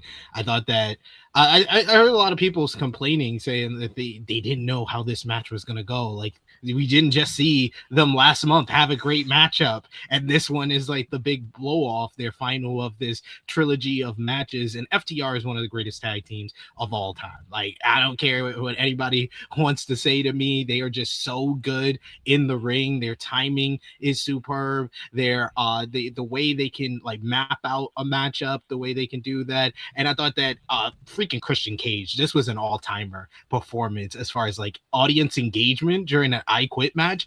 His variation, because literally in an I Quit match, it's a bunch of wrestlers getting a mic shoved in their face, and they're like, you have Christian, I banged your mom. Banged your mother. Justified banged your mother chance. Oh, he banged your mother. I was like, this is why you gotta love New York. Only New York will say that. This was just so good. They played into the stipulation so well. I like the whole story where they take out Cope with the spike power driver on the table, and then they focus in on Christian. They go after the arm. They slam it in the cinder block, hit it with the steel chair. Christian has to fight back from underneath on his own, using the pliers on Dax's mustache, using the pliers on his balls. I like Stokely's involvement in the matchup, unloosening the turnbuckle, and then Christian using that on the guys. Beth Copeland gets a big pop for her return, and it's just, they played everything out. Like, this was like how you put a bow on a great tag team story. Every element of the storyline would kind of played out into this. And then you have the callback to WrestleMania 22, because Mick Foley is debuting on this show. We got a matchup with Adam Copeland. Hey, it's going to have a callback to WrestleMania 22 with the flaming table and Cash and Stokely getting up out of there. And of course, it's Adam Copeland, so he can't just have a matchup and like normally in an I Quit match, he's got to use Spike. So he spikes it into Dex's bald head as Christian has the sharpshooter. Just great stuff. It was just bombastic. It used the stipulation so well, and it just one of the best tag team matches, I think, of like 2-on-2 of Edge and Christian's career, which says a lot because of the great matches that they had in the late 1990s into the 2000s. But as far as 2-on-2, this is probably their best match ever. I thought it was an excellent show, but not quite as good as the Hardys and Dudleys from Bound for Glory last year. I thought Cope and Cage were a little too try hard in this match, so they could live up to the legacy of those three teams and try to outdo the Hardys and Dudleys from Bound for Glory last year. Otherwise, great match. 4.5 maybe, while Hardys and Dudleys was 5. Well, taking a look at AEW's review of the match, you're going to count exclamation points? Every single, we've already done this, every single paragraph has an exclamation point except for one. So that means it was 4.5 in their view. Glassdoor Gamer, who's basically bankrolling the show today, thank you, saying you think Cage and Cope versus FTR is better than Hardys and Dudley. Throw some lighter fluid on this feud. I ain't throwing shit at nothing. Listen, Matt went and did his whole Cope and Christian. Congratulations.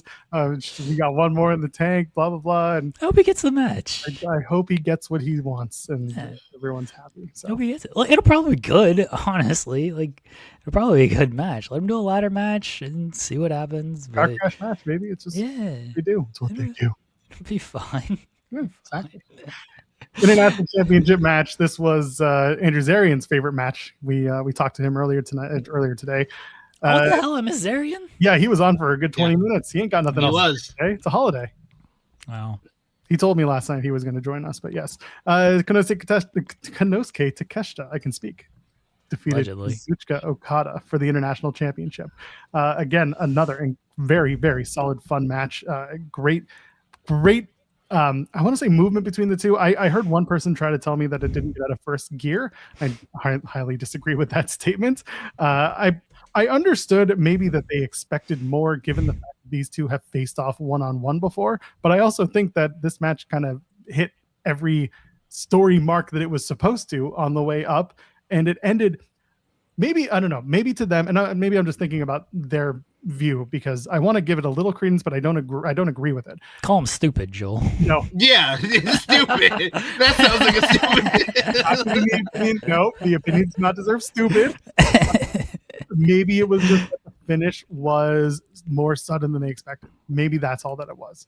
Maybe they just expected a big, grandiose finish. This match was better than their first match. Exactly. This match was way better than their first match. This is better than I would think 99.9% of matches I've seen this year. Yeah. The only matchup that I can say that is legitimate better or I would give the edge to over this matchup in 2026 is another match with Kazuchika Okada, because Okada is one of the greatest wrestlers of all time. When he becomes big match Okada, he delivers better than anyone, and the finish makes a whole lot of sense. Like, Okada had nothing left in the tank while Takeshita was just standing there like, I'm more powerful than you. And that was the great juxtaposition that earlier in the matchup when Okada wore him down and was slowing the pace and working over his neck, and Takeshita couldn't put anything into the forearms. Later on in the matchup, Takeshita got that second win and he was just standing there powerful, hits him with one forearm,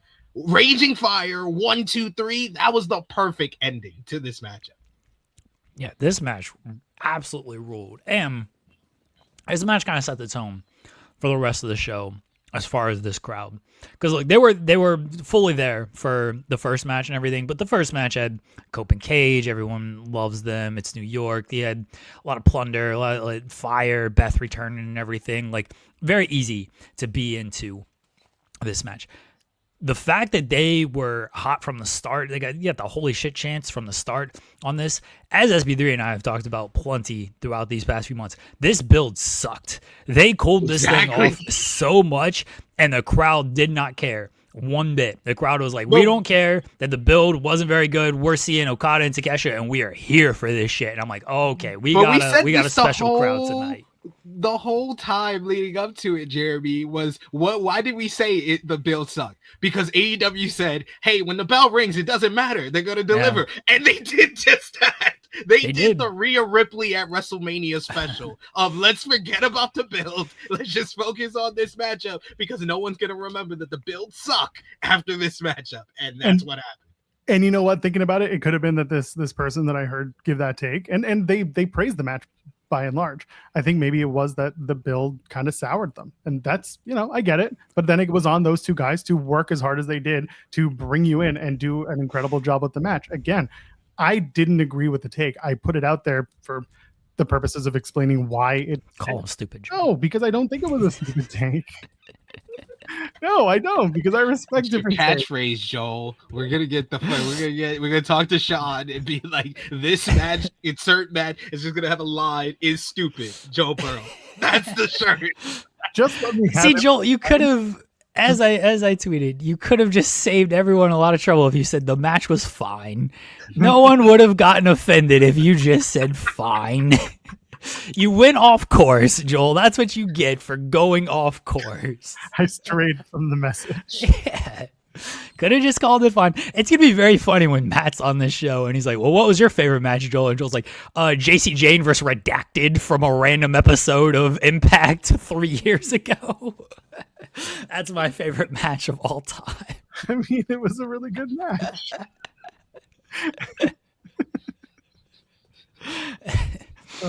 Okada and Takeshita rule. This match ruled. If it was your match of the night, I can't even argue with you. If it was not in your top two, I might argue with you. Yeah, I might argue. As far as like in-ring action, I think that this was like the peak. This was the best match in general. But the reason why this is like an all-timer, a top 5, top 3 AEW pay-per-view is that not one match was like that much the same. Like Revolution was a great show, one of the better shows of the year, but you had the big nitpick of there was multiple 1 counts on the night. This one, you don't have that complaint because not a lot of matches were the same, and the 1 count in this matchup really stands out as one of the better moments of the whole entire matchup of freaking drop kick that he hits it with the knee, 1 kick out, and he bites the ropes. I was like, yes, let's go. I had to do the inaudible pop because it's like 2 a.m. in the morning here, but I loved every single. Why didn't you wake up your kids, SP3? Why didn't you wake up your kids? I do my best. I think my 2 a.m. my 2 a.m. voice for the post shows have gotten better. I've gotten at a decent amount, a decent volume. That always now. pops me. Always pops me. Your late night hotline voice. I really enjoyed tonight's episode. Catch me every Saturday live on. I love it. It is always fun because especially with like Saturday night when we did it, like I get to be excited and out there, and you're just like, yeah, this match was really good. Let's talk about it. Let's talk about it. You got your lemon pepper step. Anyway, Kyle Fletcher comes out afterwards. They tease the reunion between Takeshita and Fletcher, and of course it turns into Fletcher taking out Konosuke Takeshita. He firmly aligns himself back with the Don Callis family, and Fletcher is that guy. You really did. You didn't expect that, did you? I kind of did. Yeah. As soon as he comes out and they didn't attack him, I was like, "Oh no, don't do it, Kyle! Don't do it, Kyle!" And I was like, if he would have just raised his hand and they would have celebrated, I would have said, "Oh, Fletcher's not healthy yet." Because that would have been more surprising, and it would have been like, okay, Fletcher's not healthy yet. But the fact that he's already healthy, it's only been 2 months since that injury, and he's already back. I was like, yeah, it was right to pull the trigger on here, and it was very much the Dominic Mysterio at SummerSlam 2024. That's the only reference that I have of the heel who turns more heel. That's what Kyle Fletcher. Yeah, he got a babyface pop upon returning, which. Everybody who returns typically gets a babyface pop, so there was no surprise there. And my wife was like, "Are they gonna like boo Fletcher?" I was like, "Well, on his return, he's probably not gonna get booed or anything." And she's like, "Oh, I don't know if they're gonna boo him at all." And then he does that, and I'm like, "They found a way to get him to boo him because Like that worked very well for what they were going for there, because the crowd was super into Takeshita, and then Fletcher came out and stabbed him in the back and everything. I was like, yeah, you want to get that man booed?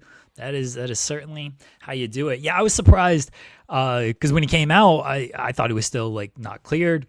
I was like, well, he's not. There's no like bandage. He's not. He looks fine. There's no brace or anything. Like, might be okay. And then once he hit the brain buster, I was like, seems like he's okay, because I don't feel like you're doing that if you had any type of like severe injury to where you couldn't do this stuff. Yeah, that was a cleared for contact brain buster. So because when he came out, people in the staff chat were just like, "Is he cleared?" And they're like, "I don't know. Let's wait and see." And then he does it, and I'm just like, "Nah, he's fine. He's back. He's fine. He's back." Glad to see it. So we'll see where that continues on. Obviously, Takeshita turning babyface and getting the international championship. While it does open up him feuding with the Don Callis family, hopefully he also breaks out from that and gets to put the title on the line against outward facing opponents. But otherwise, again, excellent match, and the storyline continuing between Fletcher and Okada and Takeshita is just, again, very well played and very well done. Got the right amount of heat for it.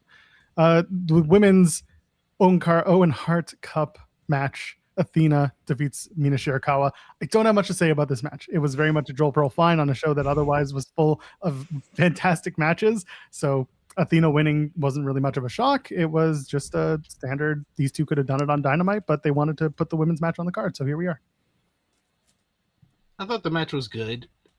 It was probably the weakest match of the night, but that's why I said it's no real skips, because this is still good, and you get to see Athena doing her thing on pay-per-view, and this was one of Mina Shirakawa's kind of strongest efforts in the ring, and it was very competitive matchup as well, because I thought that Mina took a lot of this matchup, and Athena really did a great job of selling the knee as she was working it over the entire matchup, and even the little moment where she stepped down off the top rope to do a second rope O-face. That was nice little attention to detail. Yeah, I thought it was good as well, but the weakest on the show, which isn't like trying to knock it or anything. This show had like some bona fide classics on it. There's always going to be something's going to be weak on a show, and unfortunately this was it. I give them a little bit of a pass too, because they probably didn't know they were on the show until Wednesday. Like it was going to be a TV match anyway. I don't know how much they had to rearrange for pay-per-view. I don't know if on television would they have gotten 13, 14, 15 minutes. They only got 10 on the pay-per-view, so did they have to cut stuff from their original plan? Like I just don't know these things, so I give them a little bit of a break on that. It was probably always going to be the weakest on the card too. Like looking at the lineup, like there were just like on paper, this was a very, very strong card. Say what you will about the build of some stuff, but you look at the matches on paper, it's like, yeah, that's going to be great. That's going to be great. That's going to be great. And because of the circumstances, this always looked like it could potentially be the weakest, but that's to take nothing away. Oh, it's the weakest match on a show with a bunch of 5-star matches. It got 3 3/4. I don't do star ratings, but it got 3 3/4. That's still a really good match. So Athena winning, no super surprise or anything either. But yeah, it was good. Yeah, exactly. The young spry Kyle O'Reilly could not beat the AEW Continental Champion Jon Moxley. It was no time limit, but another fantastic match between the two. I enjoyed it a lot. I know I said I enjoyed the one on Wednesday and you guys didn't like it as much, but I hope that maybe you liked this one a little bit better. I thought that, again, Kyle O'Reilly went really hard. This was one of the matches that I wasn't paying as much attention to it as I did other matches. I was kind of dealing with other stuff, but as I caught up, I was like, shit, they're going for it. But then also JR's commentary kind of took me out of it, which kind of sucks. But otherwise, these two worked very hard, and the finish being not so much in doubt. Moxley wins, and we continue on with the Moxley has the Continental Championship storyline. I thought. Go ahead. Sorry, go ahead, Jeremy. I had a donut in my mouth, so I didn't want to. I thought it was good, like really good. But again, on a show with so many great matches, it was a little bit below that. I also, if you're going to do a no time limit thing, you should probably go past at least the 20 minutes because otherwise, like, what's the point of doing a no time limit if you're still going to be within the continental time limit restraints? And it's a 60-minute time limit for pay-per-view matches anyway. Like, adding the no time limit thing it kind of creates like a different expectation. I thought it was better than Wednesday's match. I didn't think it was as good as their match a few years ago or their no holds barred match though. Yeah, I thought it was a damn good matchup, borderline like great match because they worked a different style than everything else on the show. I love the finish as well with the ankle locks, and then Moxley turns O'Reilly's ankle lock into his own ankle lock, and then the desperation by O'Reilly trying to grab the ropes before he eventually tapped out. That was really well done. So I thought they went out there and gave us something completely different. So I wouldn't be mad if somebody told me this was their favorite match on the show. You know that it's a big problem when the AEW review has no exclamation points. They hated this match. They're not supposed to like Jon Moxley matches. You know, it's a different style. Well, this is right up my alley as far as style wise too. So maybe I sounded too harsh on it, but I kind of just expected more out of it. Like maybe my expectation, I never have high expectations. Maybe my expectations were too high on this match. And I'll also give myself a little bit of an out. I feel like this match was in the middle of the Avs blowing the lead, so I was probably super pissed about that and not giving my full credence to this match, and I should probably go back and rewatch it and watch it with eyes that are not angry about sports. Fair. Maybe. No, your ear did not deceive you. JR did in fact. No, that ruled. He That did. shit was He hilarious. Did. New champion. And then Nigel annoyingly says, Moxley retains the title. I'm telling you, Nigel wanted to hit this, man. He's like, I do not care that you are 70 with health issues and have glasses. I will punch the shit out of you right now. Moxley retains the title. Like he said it through his teeth, like Moxley retains the title. Absolutely ruled. Let it just happen. Let them do pre-tapes backstage where you can cut it up and you can fix it up, and don't put JR out there if you don't have to. Just put him out there. I need it. I need JR to just annoy everybody. Yeah, add something different. I want JR show. and Taz on every single show. That's what I want JR, Taz, and Tony. I'll tell you who I want. I want Joel Pearl on Busted Open. No thanks. Just kidding. No, we want Matt Hardy here. Yeah, we want to get Matt. Yeah. That is the first thing that I thought of. I was like, okay, is In the Weeds viewed by nearly as many people? No. Is it a better show? Yes. So is Matt going to get a fair shot compared to Joel getting a fair shot with Bully Ray? Yes. Yes. Also true. Yes. Yeah, Bully Ray's just gonna yell at Joel and never let him talk, and honestly wouldn't be very good. At least we'll let Matt have a platform and speak with everything. I'll agree with Matt. I don't like Joel. Not doing it.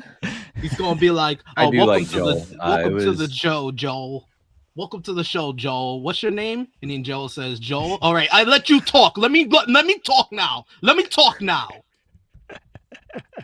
Their producer followed me for a while, and then when I said the things I said about Hulk Hogan, he unfollowed me. That's kind of where I'm at with that show. So there you go. Sean, which side are you on, Joel's or Matt's?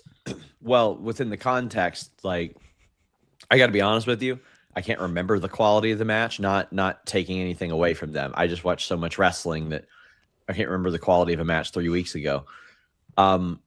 I agree with the fact that Joel has his right to an opinion of subjective entertainment. I think that Matt is more approaching it from this match drew.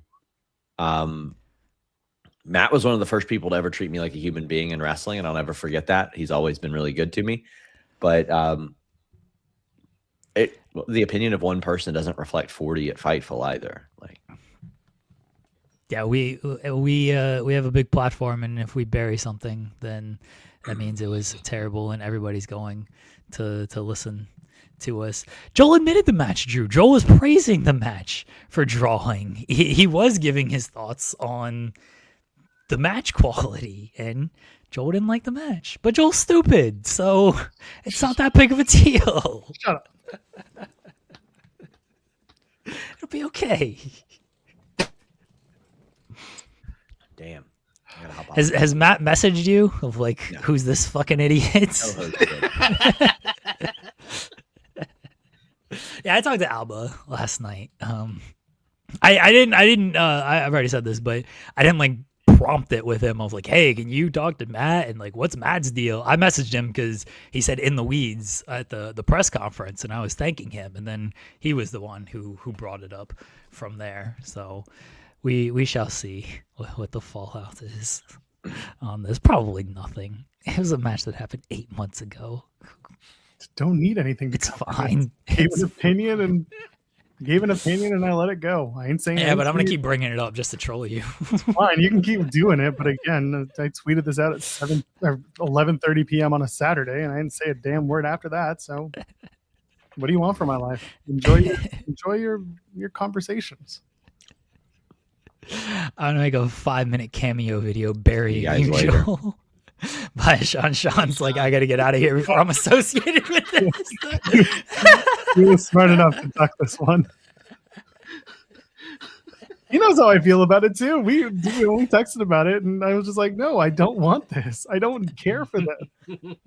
Oh, I know. That was the funniest part. Is I said it, and I knew you were gonna do it anyway. I was like, dude, just like ignore this. This is not like. This is nothing. Like, just ignore this because I like Matt. Like, I don't think he like helped himself with this by doing all of this. Like, I don't. So Crashed out. it's fine. It's so funny. No, it's so funny. You know what this means? I'm gonna have to be in the ladder match at Slam. I hope they do put you in the ladder match, Joel. The ladder match. Great callback. I respect it. All right, let's keep this moving. We only have 10 minutes with SP3 before we got to move on. Ospreay and Joe, this was fantastic. I say it again, a fantastic night of fantastic matches. Joe and Will absolutely went the full tilt, and they did everything that needed to be done in this match. They beat the shit out of each other. Joe did he did the walkaway spot. He did it right. And I thought that, again, incredibly strong match. The winner was never in doubt. Will Ospreay winning was something everyone expected. But if you're going to get a big fight out of Joe, then this is the one to do it with. And it's absolutely, yeah, it lived up to it. So good stuff. Will and Joe, I'll start with SP3. A match so different from everything else on the show. I love the hot start with the Oscutter right off rip. You had Will Ospreay, who really worked this matchup with a sense of urgency. Trying to get it done very early, and then Joe kind of slowing down the pace after the Kikina clutch on the floor, and then bashing them into the barricade and really controlling things. And then it's set up for Will's comebacks, and then he cuts them off, and then a comeback, and then he goes for the Oscutter, and Joe does the walk away nope spot. One of my favorite spots of the whole entire show was that one spot. I love the Kikina clutch close call where they rose his hand 3 times before he put his hand on the ropes, and I love that he put over Joe in the finish, hitting the Styles Clash, hitting 3 hidden blades to finally get the job done. It was very kind of a more modern version of the Turning Point AJ Styles versus Samoa Joe matchup, and Samoa Joe showing he's a timeless performer. I love your comparison with the modern AJ and Joe Turning Point match, because I've said this before, but the 3-way obviously gets its rightful praise and everything. I kind of think that Turning Point match is always slept on because it gets lost in everyone praises the 3-way. Again, they should. It's fantastic. But that Turning Point match is so good. Legitimately one of my favorite matches of all time. And yeah, this kind of compares well to it. I love that it was shorter so they could just go.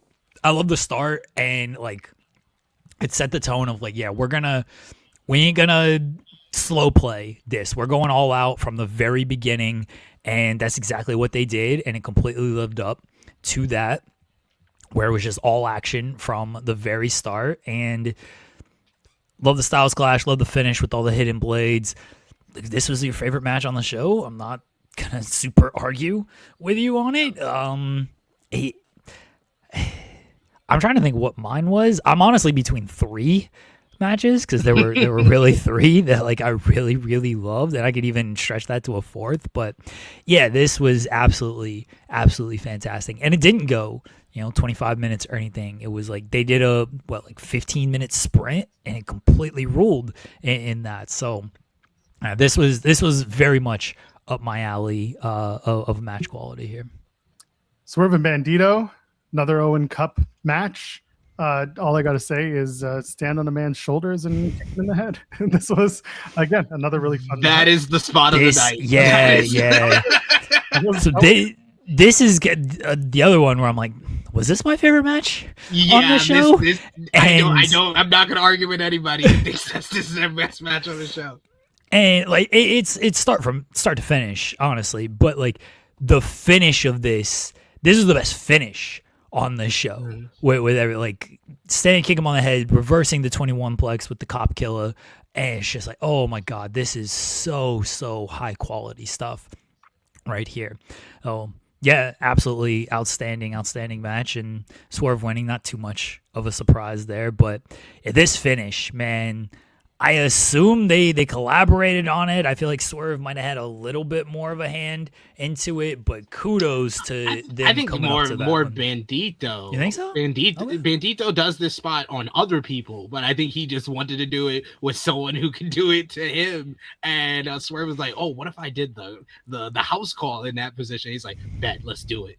And that's just God. That, but really the 21 plex into the cop killer, like that killed me on that. That's why I think I feel like Swerve pitched that portion of it. Yeah, I can see that. Yeah. Maybe Bandito is the one who was like, "Can we do the house call?" Like, I don't know who came up with it, and we'll talk to Swerve and figure this out. But whoever came up with it, kudos to that person, those people, because that was some high quality stuff. Even crazier was just how low Bandito was when he did the vertebreaker. I was like, oh, like I was nervous, but they did it, they hit it, and these men are made of rubber, so what does it matter? But it was a very, very, very, very strong match. I really, really enjoyed watching this. I know we're kind of speeding through, but we're doing it in the interest of time. We talked a lot about other stuff on the card. Women's four-way match. Tekla defeats Jamie Hayter, Hikaru Shida, and Chris Statlander. The big finish of the match here was Shida eventually fighting with Chris Statlander, and they start that and ended up leaving Chris high and dry so that Tekla could get the win, pick the bones,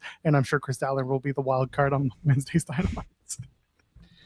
I could definitely see that. I want to give credit where credit's due to these women and the New York crowd. This was the first AEW pay-per-view in a while that the crowd was up for the women's matchup, and they really upped the ante for this one. This one is probably going to be one of the more underrated matches on the show, but these two women went out there and killed each other. Jamie Hayter was the MVP of the matchup for me because she was 2022, and Jamie Hayter in this matchup just beating the crap out of everybody. Chris Statlander was great in this match. I thought this was Shida's best effort, and Tekla just is an absolute superstar. Yeah, it was a really great match. Kind of probably lost in the shuffle, like SP3 said, because there were just so many great matches here. And this was another moment of like, oh yeah, this crowd, like they're here for this match, because typically, as we've seen in the past, we've had great matches. Women's match comes on. All right, we're good. We're checked out. We know there's other stuff coming on we're going to have to get up for. And they're like, nope, we're staying up for this one. And then we're staying up for Stampede, and we're staying up for Darby and MJF. Like, this crowd never, ever lost momentum, and credit to them. I did love Shida using the kendo stick to break up the pin, and then I guess it was Excalibur of like, it's no DQ. I was like, hell yeah, remind people, go after that. Shida should have done that shit earlier, bringing that in there. Well, but she's been really good as a heel as well. But yeah, it was a strong match that, like SP3 said, like probably gonna get lost in a show that was nothing but strong matches. I really appreciate that the match started off hot. They didn't just kind of, do the thing where they feel each other out. No, it was like one pick one, and they just went to work. And again, the crowd really appreciated that. You just got right into the action, and they got right into the moment. And that's what this match was. It was built in a way where it's like all four women wanted to tear each other apart. All four women wanted to be the champion, and they did a good job of telling that story within the match while doing the Shida stuff with Chris Statlander. So again, it was really well done, and I do hope that King Potato saying, I hope there's a follow-up. Not just of that match, but also in general. But Stadium Stampede is next on the list. Jericho wins, and this match with Ricochet will continue because he did not pin Ricochet. He pinned Toa Leona or Bishop Khan? Pinned Toa, right? No, Khan. He beat Khan. Okay, I confused the two in my brain. Either way, well, the highlight of the match was they picked a Metallica song. Which Metallica song? None of the ones you've ever listened to unless you're a Metallica fan. They picked it from the one album that was the secondary album in a 2-album release in 2 years. They picked something from Reload. Load historically had like 40 songs, and they like cut it in half, and then they had Reload. Anyway, the song they picked was from Reload, so it must have been a cheap buy. Anyway, and Jericho's friends with Lars. Not important. Regardless, the Jericho team beats the Ricochet team. No shock, but a fantastic, fun match. I keep saying fantastic because, again, the show was very good. It was fantastic. It was fine. But this was, again, a lot of fun and a lot of craziness around the arena, even though it was a stadium, including tennis balls and giant rackets. I know Jeremy was very happy to see our best friend Luther back in the fold. Yeah, Luther playing the role of Jim Cornette, effectively giving Jericho a giant tennis racket out there.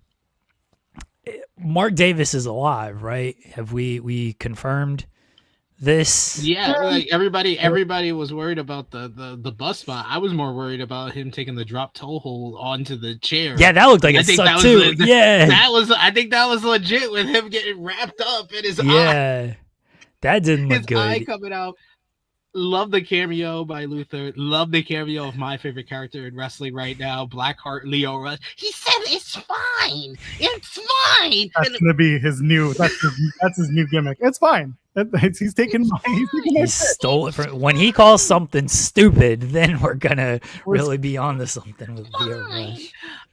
This was just so much fun. This is how you do something different from Anarchy in the Arena. Anarchy in the Arena is more of the music video, violent warfare, and this one is more of like shenanigans. You get more shenanigans. You get some backstage stuff. Satyam Singh showed up. They had a food fight. They had Blackheart Leo Rush reuniting with Bobby Lashley. You got a bus running into a golf cart, and then you had some great action in front of the fans as well. I thought the dogs really worked well in this type of format. Clark Connor taking the super kick and then going up the escalator, only for the Young Bucks to walk up the stairs on the other side and super kick him right back into the escalator was a fun spot.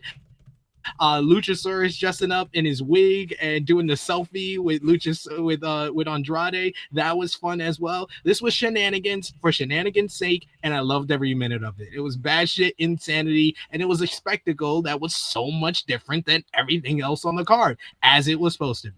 Yeah, they did a really good job of just setting up the match itself, doing the video with everyone arriving and the introductions. Like, it was silly, it was stupid, it was great. And then again, Jericho going to the top rope and doing the whole was really stupid and really fun. So yeah, it was different. But again, you're just going to play up into Jericho versus Ricochet 3 at the next show.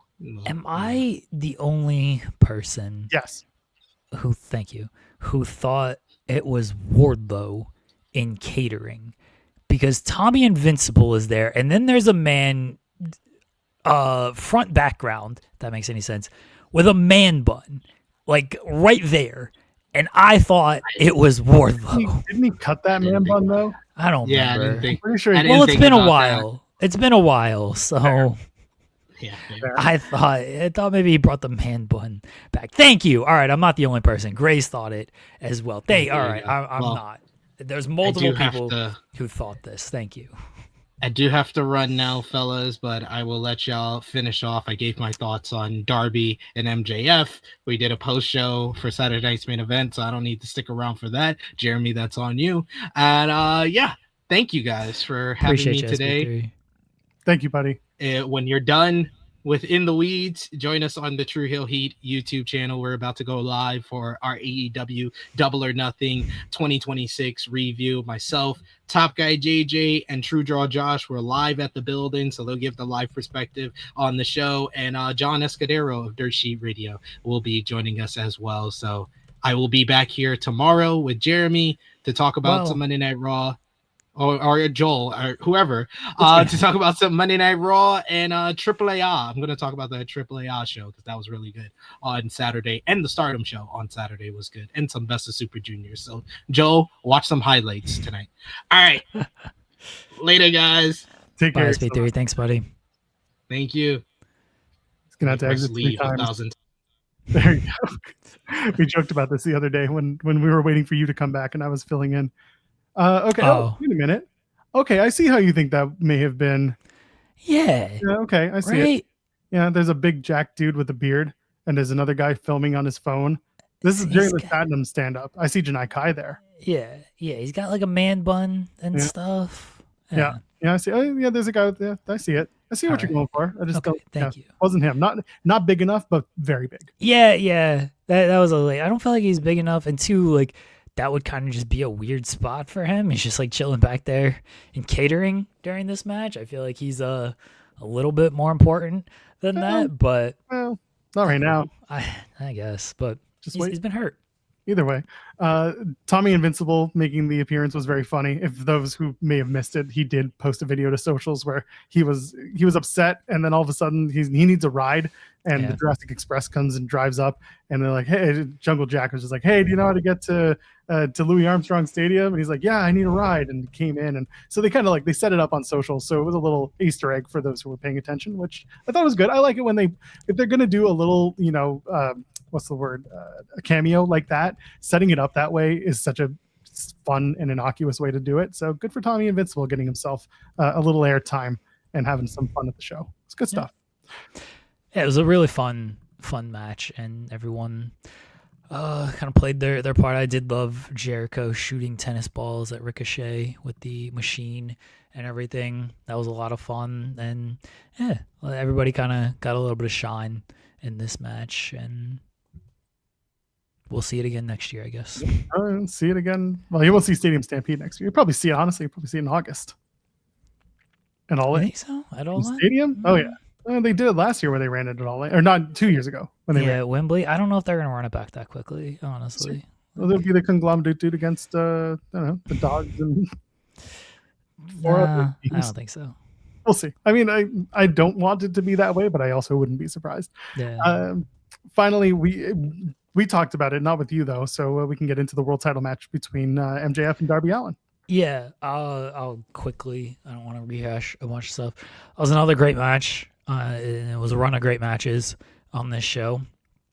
I love the finish with the side headlock takeover, which we kind of figured would happen. It was just like, okay, well, how are you going to set this up? And I thought they set it up very well with Darby giving out. Here's my question. We know there was no, there's no blood in New York. Big Boom, the worker of the night, did get cut open in some way, but there's supposed to be no blood on there. Darby obviously had blood on the back of his head after the dive off of the scaffolding. Was that real blood? Was that he busted his head open on the spot, or did they capsule him while they were laying there? No, I think it was real blood. The way that the NYSAC would work in this case is if it's very clear that they're trying to bleed, they cut that shit down. Yeah. No, I know that. Yeah, and no, just for the audience sake, explaining this.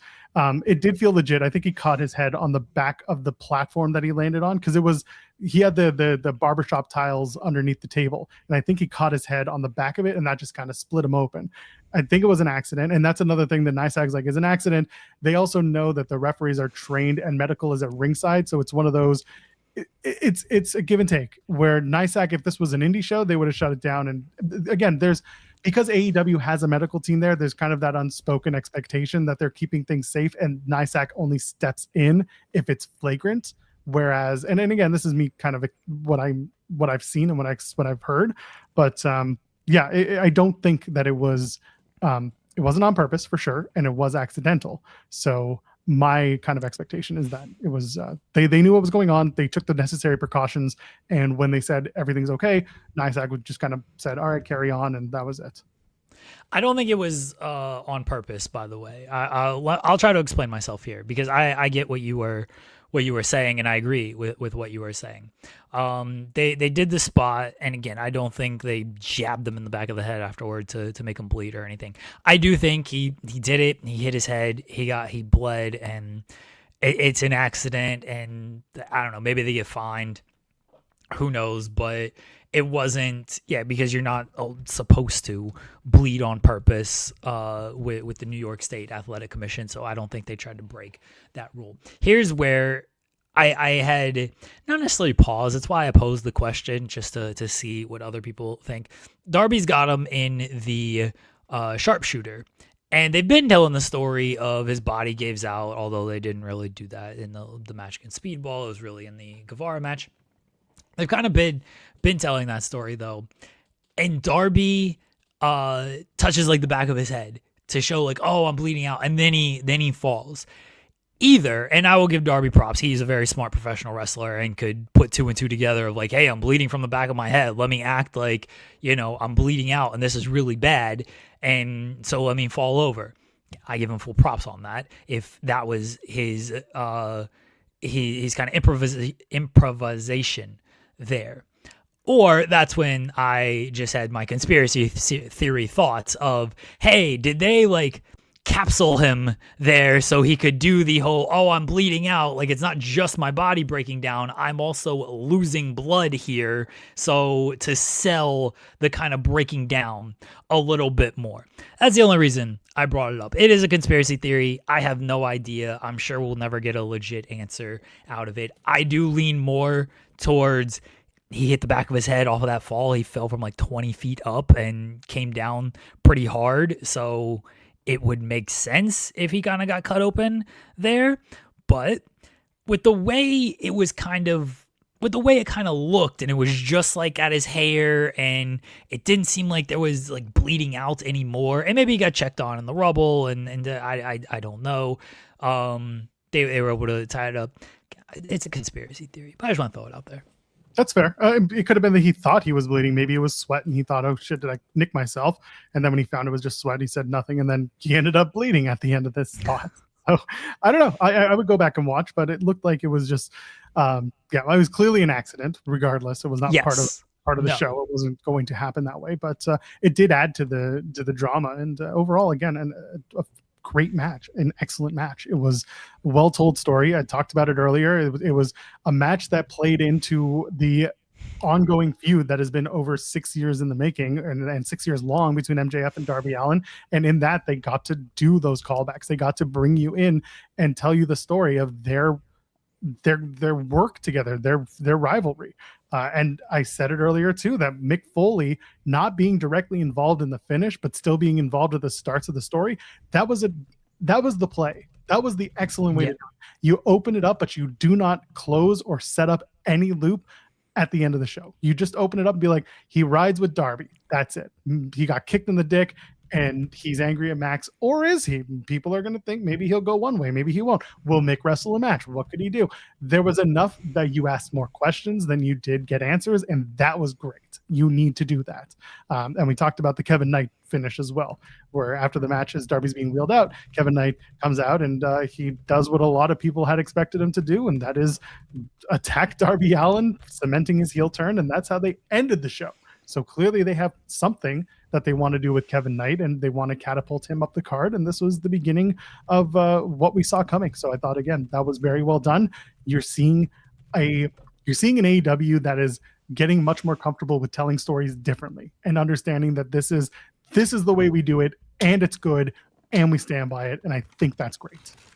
Yeah, when Kevin Knight came out, I thought they needed, I have a vanilla frosted with sprinkles donut on top of my donut holes that I've already eaten. The Munchkins is what they're called, at Dunkin' Donuts. When Kevin Knight came out, it was clear like someone was going to come out as MJF was kind of taunting Darby, who was on the stretcher and everything. First off, I was like, Darby wouldn't go out on a stretcher. Get the fuck out of here with this. I'm not buying this at all. Like, why are we putting Darby on the stretcher? And then Kevin Knight came out, and the crowd didn't really react I was like, oh, okay, cool. Like Kevin Knight's kind of here, but I figured someone was coming out, and I was just thinking, I was like, they need something more. Like if that's gonna be the Kevin Knight running down, like you should have just closed with MJF celebrating. Like that should have been the closer instead of Kevin Knight run down.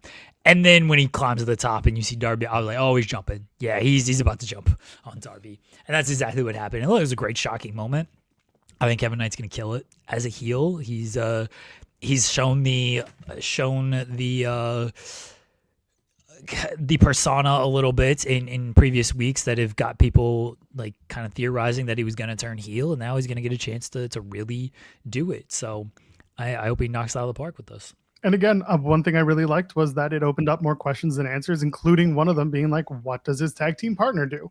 Does Speedball follow or does Speedball object? Like there's room for more, and it was shocking in a good way. In the moment, I was just like, I felt a little extra, but then I thought, and I was just like, no, it did not. It was well done, well executed. So I'm definitely looking forward to how they tell the story more on Wednesday. That's always the big question. How do we follow up? I assume Kevin Knight will have a promo. Hopefully. He will say to Darby, "You suck, jackass." That'll be that. Shooter McKnight? No, that wasn't Shooter. Oh no, that was you're right. Who was it? Yeah, I don't remember his name in the movie. I know, but he was played by oh my god, Pauly Shore, right? You suck, you jackass. No, who was it then? I forget his name. I'm picturing him in my head. I don't remember his name at all, movie or real life. Fair. Anyway, that was Double or Nothing, donut or muffin for 2026. Donut for Jeremy's sake. Yeah, again, an excellent show, top to bottom. If there was matches you didn't like, I get it, but also everything was very strong. What matches didn't you like? If there were matches you didn't like, and that's the thing. I didn't. Oh, Joe Flattery. Thank you, okay. Flattery. Joe was from Maniac Mansion and another show on Canadian TV that was like super popular because he's Canadian, pretty sure. Anyway, pretty sure that's who it is. Anyway, I don't know if there was a match that people didn't like. Again, we talked about Mina and Athena just being like the least, performed of the match, or the least like thought of the match. SCTV. Thank you, Grace. It's where Joe's from. It needed more commercials. Absolutely. Yeah, it flew by. It was well paced and everything. I didn't feel like any match really overstayed its welcome. Maybe Stadium Stampede, but you got like 20 guys in this match, so you kind of need to do a lot with it. And I don't feel like, and when I say it might have overstayed its welcome, it's just that like it was longer than a lot of other stuff. But again, when there's 20 people in the match and you're doing a bunch of stuff, like it needs to be probably a long match. Like maybe they could have cut a little bit out, but I thought it was a fine length. Like it didn't feel super, super long. But that was the only thing where I'm like, maybe that if you were going to cut like a minute or two off anything, that would be. Everything else like flew by. And some stuff even felt a little short, but I'm not going to complain about the majority of the matches being in that my 12 to 18 minute wheelhouse. Yeah. So the only agenda that I'm going to be peddling is the Vita Coco person in there. I think it was. Hey, like killed QT Marshall. That's fine. I think it was Zoran Mamdani. I think it was the mayor of New York. Oh, okay. He was in there. Yeah, that's what I'm going to go with. That's what I'm going to stick with. Okay. Yeah. It's Dunkin' Donuts, so like you kind of know what you're getting. I assume most people have had Dunkin' Donuts. It's not like bad or anything, but the local shop that I would typically go to, that's literally right next door to Dunkin' Donuts, it was closed for Memorial Day, so I could not get those. Those donuts are much better than Dunkin'. I would give this a Matt Hardy and Jeff Hardy against the Dudleys at Bound for Glory rating. Take of that what you will. Raw tonight, live from the Who could possibly care? From the Schottenstein Center in Columbus, Ohio. I thought about going to this, and then I was like, I don't want to. Thank you for that. Roman Reigns and Jacob Fatu are going to sign another contract, which is amazing. How many contracts do we need to sign for each of these matches? It rules. Yeah, it's tribal combat, brother. That's fine. Jacob Fatu is going to go through the table this time. Oh, okay. All right. Obafemi kicks off the show. I'm sure he's going to say, where did Brock Lesnar come from? And I'm going to beat him again. And we're all going to do the dance. Bayley and Lyra Valkyria take on the Judgment Day. That is a match that's happening. And for the Intercontinental Championship, they did announce Penta versus Javon Evans. That'll be really good. That's the match of the night incoming. I am back tomorrow to do this with SP3. I think Jeremy said pop in. Yeah. Again, I like to be honest with the audience. I'm not upset about sports. Please don't put in the paper that I am upset about sports. I once again have family obligations for the first hour. We're scheduled to be joined by Trevor Lee at 11. We'll ask him for his thoughts on that already. Of all the people, he's... I know. I just thought about that. Gonna ask him about his time in Omega and then never come back.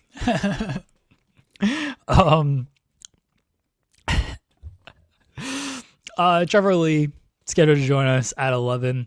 I will be here for a portion of the second hour. If I'm wrapped up by before 11, I'll be on before 11. We'll 3-person the interview. Joel can obviously stick around as long as he can or wants to. After that, again, I would like you here for the interview since SB3 and I just talked to him a week ago. I will probably be here for that reason, and also because I like talking to Trevor about other stuff. We'll talk about TNA for 3 hours. There you go. Ask him what he thought about this tag team match at Bound for Glory. So stupid it is that I can't do my job with TNA without somebody now bringing this up every time. I'll ask Phil and Reg for their thoughts on the Matt and Joel feud. Ooh. Nope. Phil already... Did Phil weigh in? Phil didn't weigh in. Phil like he said he tweeted something, and I DM'd him. I'm just like, not you. What did he tweet? I missed this. I don't remember what it was.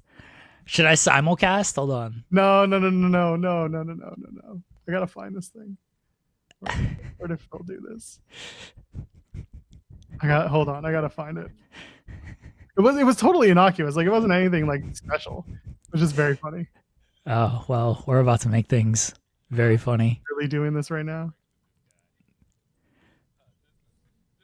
Stop it. What did I do? What happened? So as I was saying, I won't be here for the first portion. Again, if I'm here before 11, I'll jump on. We'll 3-man the interview. If I'm not done until after 11, I'm not going to jump in and ruin the interview, jump in the middle of that. So I'll be on afterwards for the final half hour or 40 minutes whenever they get done with the interview to, I guess, give my thoughts about Raw, because sure, I know you guys are waiting with bated breath for my thoughts on Raw. Phil tweeted, "Shame on you." Not first time guests on the channel. I've been here before. I'm not here very long. I know you guys are talking about Double or Nothing. I don't want to interrupt that, even though I'm interrupting this. But there's a much bigger feud at play than anything going on in AEW. What are your thoughts on? You suck. What are your thoughts? He didn't message me to get the link.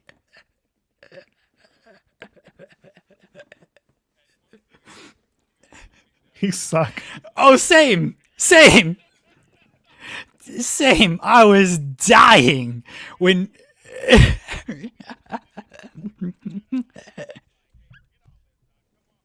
yeah, come on, join us. We can hash this out. People thought it was like a pay for, oh, you guys are playing for views. I was like, man, we might get an extra 100 views. It ain't that big of a difference. I'm sorry.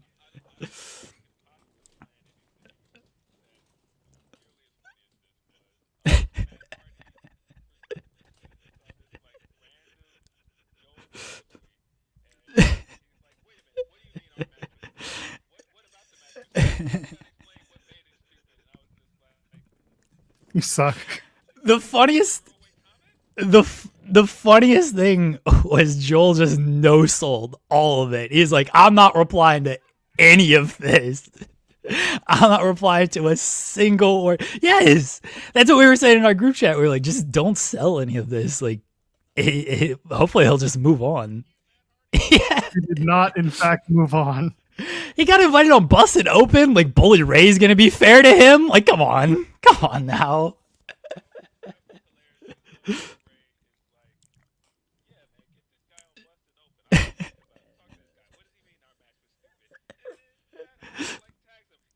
Yeah. That's what I was like, Matt, you could come on our show. Like, you know, we got a platform here. Come on now. We can. Oh, yeah.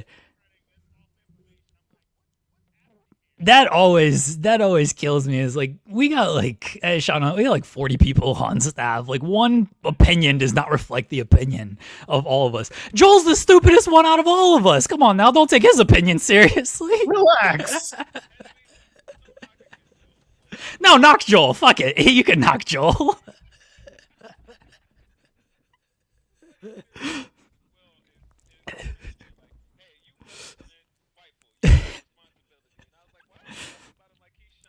Yes. That's what I said. I was like, no one really cares what most of us say.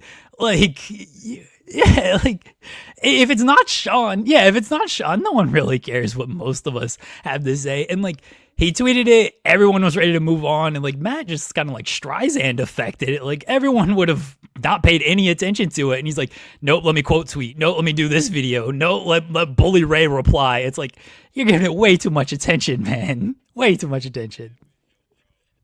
Oh, I was dying on that video. I am still on In the Weeds, by the way. So Joel is just listening to me have this conversation with you guys and just sitting there and regretting all of his life choices. I hate you. So I'm going to pop off here. I just wanted to get y'all's thoughts on this nonsense. I will let him know. I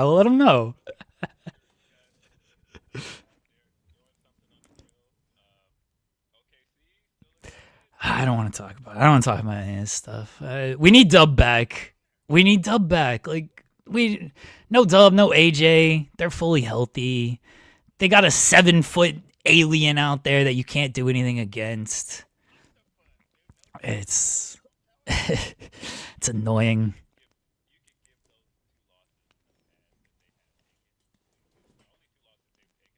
Yeah.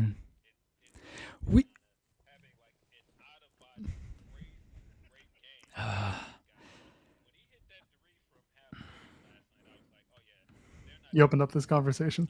No. I'm sure this person's very nice on your channel. I'm gonna put him in timeout just because I don't want any Go Spurs talk here.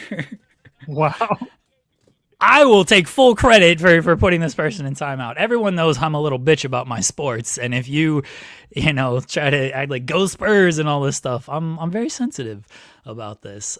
It's 2-2. Like, this series is always going 6 or 7, right? And if it goes 6 or 7, you're gonna have to lose 2 or 3 games. So I'll be a stressful mess on Tuesday, and we'll see how it goes. I appreciate you guys. You guys are the best. Talk to everyone later on. Wow. Hi, Joel. How are you? Fine. Feeling retro on your side, if that makes you feel any better. I don't want to sound cocky, be like, oh, I figured they would be. No, I don't care whose side you're on. Although, meanwhile, Glassdoor Gamer sent this earlier and said, Team Joel, I believe legends that scrutinize everything on their pod are insecure about others critiquing their work. ITW is better than Busted Open. Thank you. I appreciate it. Even bankrolling the show, as I said earlier. But yeah, man, I appreciate people who understand what this is. And I don't have to say anything else. I just don't. And I won't. Nah, you don't have to. I told you, like, you don't have to. Look, if Matt comes on the show, you're going to have a discussion with him. I have to do shit. You got to have a discussion with him. No. And I'll tell you off the air exactly why. Okay. All right. And it's nothing salacious. It's just something that I don't want people to try to use as fodder later on. Right. Okay. Anyway, All right. let's wrap. I'll this have thing a up. discussion with him then. You can have a discussion. That's fine. It's just like it's just like the if we had to interview Hogan and Flair conversation from like 2 years ago. Yeah. Anyway, let's do the wrap ups, shall we? We need to bring SP3 back just for his moment of the weekend. Oh, no. He's doing his yeah, you can simulcast and just do moment of the weekend. I'll message him, Billy. SP3, come back, simulcast, and do your moment of the weekend right fast. What did we accomplish today, Joel, while I send this message to SP3? There was a strong weekend of wrestling, and that was fun. And if you enjoyed one over the other, then that's cool too. But overall, I thought that it was a fun weekend. There was a lot of good wrestling on TV, SmackDown not included. And if you want, go and enjoy it. Go have fun with it. Headlock takeover. That's it. The biggest thing we accomplished today is everything is stupid. It's all so fucking stupid. Yep. Results of our poll question, which is more stupid. Hardys versus Dudley, 60%. Joel, 40%. Look at you, Joel. You've beaten the Hardys and the Dudleys. Let me skewer the vote a little bit. There you go. 62% now. SB3 is not going to see this message, so we should just do our moment of the weekend. Joel, what was your moment of the weekend? I know it's a cop-out to say all of Double or Nothing, but I'm actually just going to say the main event for Double or Nothing. I think MJF and Darby Allin did everything that they were supposed to do. I think building it up with Mick Foley at the opening or the ending of the buy-in was the perfect way to set up more intrigue for the match. And these two guys went out of their way to show why they've been feuding for as long as they have and why it can continue later on. So if you're going to watch Double or Nothing, you're going to get that main event and you're going to enjoy it just as much as anyone else would have.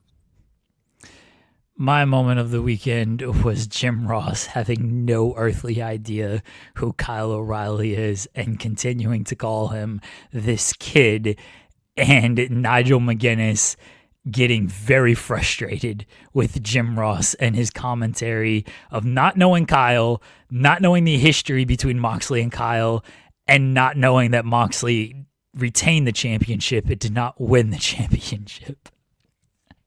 Amazing. I dropped that interview with Cecil Nix I mentioned earlier from Mystery Wrestling. Go check that out. If you can share it, that would go even further. I would appreciate that. It did really well on Blue Sky. I know that there are a lot of Blue Sky Mystery Wrestling fans, and it was a really well received interview with someone that I really like and really enjoyed having the chance to talk with Cecil. He's been the linchpin of Mystery Wrestling since its inception. He told me in the interview he's only missed one Mystery Wrestling, and it was something that was, I believe, outside of his control. So go watch the interview. It's fun stuff. I got one more coming out with Fresh Air. I just have to finish cutting it because there was something with my memory card ran out of space, and then we had to change over. Anyway, long story short, I just have some edits to do, but that's coming out soon. Those two boys are phenomenal, Junior Benito and McCray Martin, who I've interviewed before in different capacities. So to do it together so many years later was a real treat. So keep an eye out for those. And of course, leave a thumbs up on this channel, would you? If you haven't yet, I don't know what's wrong with you. If you haven't subscribed to us, I don't know what's wrong with you. Get your fireworks out because you weren't here for that. Get them out. Do you have anything else to plug, or did we miss anything? They're dead, just like the Colorado Avalanche. That's upsetting. I'm back tomorrow with SP3. Jeremy's going to pop in. Trevor Lee is scheduled to join us as well. That's at 11 a.m. Eastern, so be sure to be there for it. Do you have anything else? No, I don't think so. Well, then let's get out of here. I got a massage in an hour. So for Jeremy Lamberts, you know who I am. You know who he is. Ladies and gentlemen, friends beyond the binary. Maybe. See you in the next one. Cheers.